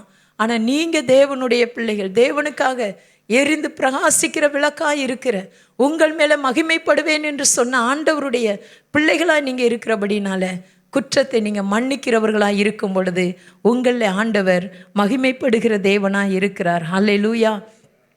அது மாத்திரமல்ல, அப்போஸ்தலனாகிய பேதுரு சொல்லுகிறார், 1 பேதுரு 4ஆம் அதிகாரம் 8வது வசனத்தில் இப்படியா சொல்லப்பட்டிருக்கிறது, எல்லாவற்றிற்கும் மேலாக ஒருவரில் ஒருவர் ஊக்கமான அன்புள்ளவர்களாக இருங்கள், அன்பு திரளான பாவங்களை மூடுமா. அந்த வசனத்தை நீங்கள் வாசித்து பார்க்கும் பொழுதெல்லாம் அன்பை குறித்து அதிகமாக சொல்லப்பட்டிருக்கிறது. எல்லாவற்றிற்கும் மேலாக, எல்லா பிரச்சனைகளுக்கும் மேலாக, இப்படி சொல்கிறேன் நான் உங்களுக்கு, எல்லா பிரச்சனைகளுக்கும் மேலாக, உங்களுக்கு நேர்ந்த எல்லா கஷ்டத்திற்கும் மேலாக, நீங்கள் சந்தித்த எல்லா பாடு உபத்திரங்களுக்கும் மேலாக ஒருவரில் ஒருவர் ஊக்கமான அன்புள்ளவர்களா. எப்படிப்பட்ட அன்பா? ஊக்கமான அன்பு. அன்பிலே மாயமான அன்பு ஒன்று இருக்கு இல்லையா? ஆனால் ஊக்கமான அன்பு என்று வேதம் சொல்லுகிறது. எப்படி ஊக்கமான அன்பு? கிறிஸ்து நமக்காக தம்முடைய ஜீவனை கொடுத்தார் இல்லையா? அதுதான் ஊக்கமான அன்பு. அந்த அன்பை போல நீங்களும் நானும் இருக்கும் பொழுது அன்பு என்ன செய்கிறதா? திரளான பாவங்களை, அவங்க பேசின எல்லா வார்த்தைகளையும் என்ன செய்கிறதான்? மூடி போட்டுருதான். அப்போ நீங்களும் நானும் அந்த மன்னிக்கிற கிருபையை பெற்றுக்கொள்ளும் போது கர்த்தர் நமக்குள்ளே, மேலே, நம் குடும்பத்தின் மேலே, சபையின் மேலே மகிமைப்படுகிறவராக இருக்கிறார். அல்லேலூயா. மன்னியாத ஒரு மருமகன் மாமனாரை பிரித்து உங்களுக்கு நான் ஒரு நினைவுக்காக சொல்லுகிறேன். அவங்க ஒரு மாமனார் அநேக காரியங்களை அவர் செய்துட்டு இருந்தார். வயசானவர், மருமகன் கர்த்தரை அறிந்த பிள்ளை. ஆனால் மாமனார் சொன்ன வார்த்தையை மருமகன் ஏற்றுக்கொள்ளவே இல்லை. அப்போது 2 பேருக்குள்ளே ரொம்ப மிஸ் அண்டர்ஸ்டாண்டிங், ரொம்ப தூரம் அவங்க பிரிஞ்சு போகிற அளவுக்கு போயிடுச்சு. அப்போ தன்னுடைய பிள்ளைய கூட தகப்பனாரிடத்தில் பேசக்கூடாது என்று மருமகன் சொல்லிட்டார். இது மாமனாராக இருக்கிற அந்த தகப்பனாருக்கு ரொம்ப மனவேதனையை கொண்டு வந்துருச்சு. கொண்டு வந்து அவரும் எத்தனையோ ஊழியக்காரர், எத்தனையோ சகோதரர்கள், எத்தனையோ சகோதரிகள், உறவு முறைகள் இவங்கிட்ட சொல்லி, நான் அவன் பேசுனதெல்லாம், மருமகன் பேசுனதெல்லாம் நான் மன்னிச்சிட்டேன். கிறிஸ்து இயேசு என்ன மன்னித்தது போல நானும் அவனுடைய குற்றத்தை வார்த்தையெல்லாம் மன்னிச்சிட்டேன். சின்ன சின்ன தவறுகள் வாழ்க்கையில் உண்டு, அதை நானும் அதையும் மன்னிச்சிட்டேன். அதனால என் மருமகன் என்னை மன்னிக்கட்டும்னு சொல்லி ஒரு வார்த்தை சொல்லி அனுப்புனா போதும், நான் மன்னித்தது போல் அவரும் மன்னிக்கட்டும் அப்படின்னு சொல்லி இவர் ஆட்களை விட்டு, ஊழியக்காரர்களை விட்டு இந்த மாமனார் வயதானவர் அனுப்புனா அந்த மருமகனுக்கு ரொம்ப பண பெருமை, செல்வ பெருமை, படிப்பு பெருமை, அந்தஸ்து பெருமை எல்லாம் இருந்ததுனால மாமனார் சொன்னதை நான் கேட்க மாட்டேன். அவரை நான் ஏன் மன்னிக்கணும்? அவர் என்னை நேரடியாக கேட்கட்டும். அப்போவும் நேரடியாக ஒரு முறை கேட்டு விட்டார். கேட்டாலும் மன்னிக்க மாட்டேன். நீங்கள் அப்போ மன்னிப்பு கேட்க போகும்போதும் மறுபடி வேறு ஏதாவது சொல்லி மறுபடி சண்டைக்கு வர்ற மாதிரி பேசுன்னு. அப்போ அந்த மாமனார் என்னை மன்னிச்சுக்கோங்க தம்பின்னு சொல்லிட்டாரு. படுத்தார், போயிட்டார். போன உடனே மறுநாள் செய்தி போகுது, உங்கள் மாமனார் கர்த்தருக்குள்ளே நித்திரை அடைஞ்சிட்டாங்கன்னு. அப்போது ஓன்னு அழுகுறாரு மருமகன். நேற்று மன்னிப்பு கேட்கும்போது நான் மன்னிப்பு தரல, இன்றைக்கு அவர் என்னிடத்தில் மன்னிப்பை கேட்டு பரலோகத்துக்கு போயிட்டார், ஆனால் நான் மன்னியாத ஒரு பாவியாக இருக்கிறேனே என்று சொல்லி அழுதாராம். அப்போ கிடைக்கப்படுகிற நேரத்தில் நம்ம மன்னிக்கிறவங்களை என்ன செய்யணும்? கண்டிப்பாக மன்னிச்சிடணும். அவங்க எவ்வளோ துரோகம், நம்ம ஜீவனுக்கே துரோகம் பண்ணினாலும், நம்ம ஜீவனுக்கு ஏதுவான காரியங்களை செஞ்சாலும் நாம் அவங்கள மனதார மன்னித்து ஆசீர்வதிச்சிட்டோம்னா கர்த்தர் அவங்களோட பேசுவார், அவங்கள சந்திப்பார், அவங்கள மாற்றுவார். அதுதான் நம்ம மன்னிக்கும் பொழுது கர்த்தர் நம்மையில் மகிமைப்படுகிற ஒரு காரியங்கள். ஒன்று கொலைசேருக்கு எழுந்த நிருபத்தில் பார்த்தீங்கன்னா அப்போஸ்தலனாகிய பவுல் கொலைசேருக்கு எழுதும்போது இப்படி சொல்லுகிறார், வேதம் நமக்கு காட்டுகிற வழி, மன்னிக்கிறதற்குண்டான வழியை வேதம் என்ன சொல்லுகிறது என்று பார்த்தா, கொலைசேர் 3ஆம் அதிகாரம் 13வது வேத வசனத்தில், ஒருவரை ஒருவர் தாங்கி ஒருவர் பேரில் ஒருவருக்கு குறைபாடு உண்டென்றால் கிறிஸ்து உங்களுக்கு மன்னித்தது போல ஒருவருக்கொருவர் மன்னியுங்கள். ஒருவருக்கொருவர் மன்னிக்கணும். என்ன காரியமாக இருந்தாலும் மன்னிச்சிருங்க. அது ஃப்ரெண்ட்ஸு செஞ்சாலும், வேறு யார் செஞ்சாலும், அக்கா தங்கச்சி அண்ணன் தம்பிக்குள்ளே என்ன பிரச்சனை, சகோதர சகோதரிகளுக்குள்ளே என்ன காரியமாக இருந்தாலும் அதை மன்னிச்சிருங்க. அது சொல்லப்பட்டு இருக்கிறது, கிறிஸ்து உங்களுக்கு மன்னித்தது போல ஒருவருக்கொருவர் மன்னியுங்கள் என்று சொல்லிட்டு, அதே அப்போஸ்தலனாகிய பவுல் எபேசியருக்கு எழுதும் பொழுது எபேசியர் 4ஆம் அதிகாரம் 32வது வேத வசனத்தில், எபேசியர் 4:32 இப்படியா சொல்லப்பட்டிருக்கிறது, ஒருவருக்கொருவர் தயவாயும் மன உருக்கமாம் இருந்து கிறிஸ்துவுக்குள் தேவன் உங்களுக்கு மன்னித்தது போல நீங்களும் ஒருவருக்கொருவர் மன்னியுங்கள். முதல் வசனத்தில் கிறிஸ்து உங்களுக்கு மன்னித்தது போல நீங்கள் மன்னிக்கணும். ரெண்டாவது, கிறிஸ்துவுக்குள்ள தேவன், பிதாவாகிய தேவனும் மன்னிச்சிட்டாரு, ஆண்டவராகிய இயேசு கிறிஸ்துவும் மன்னிச்சிட்டாரு. அப்படி மன்னித்தது போல, உங்களுக்கு மன்னித்தது போல, உங்கள் குற்றங்களை, உங்கள் குறைகளை, உங்கள் அக்கிரமங்களை, உங்கள் பாவகமான காரியங்களை ஆண்டவர் மன்னித்தது போல, பிதாவாகிய தேவன் மன்னித்தது போல, மறந்தது போல நீங்களும் ஒருவருக்கொருவர் மன்னியுங்கள் என்று சொல்லியிருக்கிறார். அப்போ இந்த வேத வசனத்தின்படி நம்ம வாழ்ந்தோமானால் மன்னிக்கும் பொழுது நம்ம ஆண்டவருடைய மகிமையை அதிகமாய் பெற்றுக்கொள்ள முடியும். அல்லேலூயா. தேவ சமாதானமும் தேவ சந்தோஷமும் தேவ மகிமையும் எப்பொழுது நம்ம நிரப்பி காணப்பட வேண்டுமானால் பிறருடைய குற்றத்தை, பிறர் செய்த காரியத்தை, தவற்றை மனதார உள்ளன்போடு அவங்களை நேசித்து அவங்க சொன்ன காரியத்தை மன்னித்து அவர்களுக்காக நம்ம செபிக்கும் பொழுது கிறிஸ்து இயேசு நம்முடைய பாவத்தை மன்னித்தது போல நாமும் அதே வார்த்தையின்படியே நம்ம செய்யும் பொழுது கிறிஸ்துவுக்குள்ளே தேவன் உங்களை மன்னித்தது போல, பிதாவாகிய தேவன் நம்மளை மன்னித்தது போல நாமும் மன்னிக்கும் பொழுது தேவ மகிமை நமக்குள்ளே வெளிப்படும். அல்லேலூயா. அப்படியே தேவ சமூகத்தில் எழுந்து நின்று, ஆண்டவரே உம்மை துதிக்கும் பொழுதும் உம்மை மகிமைப்படுத்தும் செபிக்கும் பொழுதும் கர்த்தருடைய மகிமை எங்களுக்குள்ளே கடந்து வரும் என்று நாங்கள் தியானித்தோம். ஆண்டவரே உமக்காக நாங்கள் எழுந்து பிரகாசிக்கும் பொழுது அந்த தேவ மகிமை எங்களை நிரப்பும் என்று நாங்கள் தியானித்தோம். பிறருடைய குற்றத்தை நாங்கள் மனதார நேசித்து அன்பு வைத்து அவங்களை மன்னித்து ஏற்றுக்கொள்ளும் பொழுது ஆண்டவரே எங்கள் மேலே மகிமை வெளிப்படும் என்று சொல்லியிருக்கிறீரே. இந்த 3 சத்தியத்திற்கும் நாங்கள் எங்களை விட்டு கொடுக்குறோம். உள்ளத்தின் ஆழத்திலிருந்து சொல்லுவீங்களா? பிள்ளைகளுக்கு எந்த அளவு சத்தியத்தை புரிஞ்சதோ, ஆனால் ஆவியானவர் உங்களை புரிந்து கொள்ளும்படி, உங்களுக்கு புரிய வைக்கும்படி கர்த்தர் ஒரு புதிய ஞானத்தை தந்தருளுவாராக. ஹல்லேலூயா. கர்த்தரை துதிக்கும் பொழுதும் செபிக்கும் பொழுதும் கர்த்தருடைய மகிமை உங்களுக்குள்ள வெளிப்படும். நீங்கள் துதித்து கொண்டே இருங்க, செபித்து கொண்டே இருங்க. அப்போ செபிக்க செபிக்க தேவன் உங்கள் செபத்தை கேட்டு அவருடைய மகிமையுள்ள கரத்தினாலே உங்கள் செபத்திற்கு பதில் தர அவர் உண்மையுள்ளவராக இருக்கிறார். நீங்கள் கர்த்தர் நல்லவர், அவர் கிருபை என்றும் உள்ளது என்று சொல்லி துதிக்கும் பொழுது துதிக்கிற இடத்துல தேவ பிரசன்னத்தின் வல்லமையினாலே நீங்கள் நிரப்பப்படுவீங்க. அந்த மகிமையின் பிரசனம் இப்பொழுதே நீங்கள் துதிக்கிற வேலையில், உங்களை ஒப்பு கொடுத்து துதிக்கிற வேலையில் கர்த்தருடைய மகிமையுள்ள பிரசனம் உங்களை நிரப்பிக்கொண்டே இருக்கிறது. அடுத்ததாக கர்த்தருக்காக நீங்கள் எழும்பி ஜீவிக்க வேண்டுமானால், கர்த்தருடைய மகிமை உங்கள் மேலே வெளிப்பட வேண்டுமானால் நீங்கள் எரிந்து பிரகாசிக்கிற விளக்காக மாறணும். ஆண்டவரே நான் ஒருபோதும் அணைஞ்ச தீபம் மாதிரி இருக்கக்கூடாதப்பா. சொல்லுங்க, அணைஞ்ச தீபமாக இருக்கக்கூடாது. இன்றைக்கு வேதம் வாசி நாளைக்கு வேதம் வாசிக்காமல் இருக்கக்கூடாது. இன்றைக்கு ஆண்டவரை தேடி நாளைக்கு ஆண்டவரை தேடாது. அப்படிப்பட்ட எரிந்து மங்கி எரிகிற விளக்காக நான் இருக்கக்கூடாதப்பா. எப்பொழுதும் எரிந்து கொண்டு இருக்கிற ஆமேன் பிரகாசமுள்ள விளக்கை போல நான் இருக்க எனக்கு நீங்கள் கிருபை தாங்க. பிள்ளைங்க நீங்கள் வாயை திறந்து கேளுங்க, இப்போ கிருபை தாங்கப்பா. எனக்கு அந்த பரிசுத்த ஆவியானுடைய அன்பினாலே நீங்கள் என்ன நிரப்புங்கப்பான்னு சொல்லி கேளுங்க. கேட்கிற ஒவ்வொருவரும் பெற்றுக்கொள்ள கடவான் என்று வேதம் சொல்லுகிறது. நீங்கள் இப்போ கேட்டா தகப்பன் தன் பிள்ளைக்கு இறங்குறது போல உங்களுக்கும் அவர் இரக்கம் செய்து அவருக்குள்ளே இருக்கிற அந்த பரிசுத்த ஆவியானவரை உங்களுக்கு தந்து உங்களை நிரப்ப நல்லவராய் இருக்கிறார். ஹல்லேலூயா. கர்த்தருக்காக எழும்பி பிரகாசிக்கிற விளக்கை போல இருக்கும் பொழுது கர்த்தருடைய மகிமை உங்கள் மேலே வெளிப்படும், உங்களுக்குள் வெளிப்படும். ஆமென் ஆண்டவரே. ஹல்லேலூயா. ராஷத ரபா லாத ரபா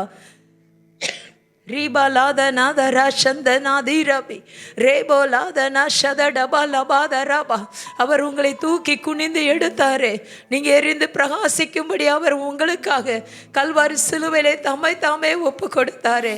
அவர் கல்வாரி சிலுவையிலே எத்தனை பேர் அவரை காரி துப்பினார்கள், அடித்தார்கள், நிந்தித்தார்கள், பேசினார்கள். அவர்கள் எல்லாரையும் அவரை சுற்றி இருந்த எல்லாரையும் ஆண்டவரே இயேசு மன்னித்தது போல நீங்க உங்களை சுற்றில உங்களுக்கு விரோதமாய் சொன்ன வார்த்தைகள் எல்லாவற்றையும் மன்னித்து ஹல்லேலூயா அந்த மகிமையின் பிரசன்னம் என்னை நிரப்பட்டும்னு சொல்லி கேளுங்க. மன்னிக்கும் பொழுது மகிமை வெளிப்படும் என்று வேதத்திலே பார்த்தோமே. அந்த மகிமை எனக்குள்ளே வெளிப்படட்டும் ஐயா, வெளிப்படட்டும் ஆண்டவரே அந்த மன்னிக்கிற இருதயத்தை எனக்கு தாங்க. அந்த மன்னிக்கிற இருதயத்தினாலே என்னை நிரப்புங்கப்பா, என்னை நிரப்புங்கன்னு கேளுங்க. அப்பா நான் ஆண்டவரே என் குற்றத்தை நீர் மன்னித்தது போல எனக்கு விரோதமாய் பேசினவருடைய குற்றத்தையும் ஆண்டவரே சொற்களை நான் மன்னிக்கிறேன்னு சொல்லுங்க.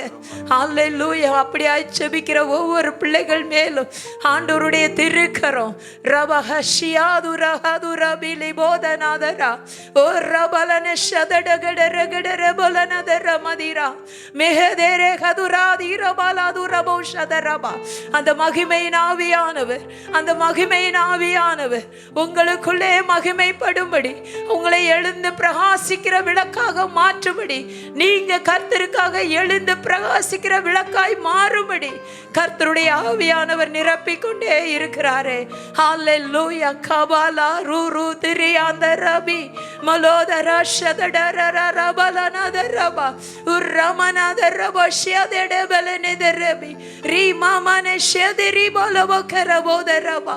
என் ஆண்டவருடைய நாமத்தினாலே கேட்கிற ஒவ்வொரு பிள்ளைகள் மேலும் அந்த அபிஷேக வல்லமை, அந்த அக்னியின் வல்லமை அளவில்லாமல் ஊற்றப்படுகிற தயவுக்காக உமக்கு கோடான கோடி ஸ்தோத்திரம். உம்முடைய பிள்ளைகள் கேட்கிற ஒவ்வொரு ஆண்டவரே, ஆமென் ஆண்டவரே. அப்பா செபத்தையும் துதியையும் கர்த்தர் கேட்டு ஆண்டவரே இவர்கள் மேல உம்முடைய நாமம் மகிமைப்பட போறதற்காக உமக்கு கோடான கோடி ஸ்தோத்திரம்.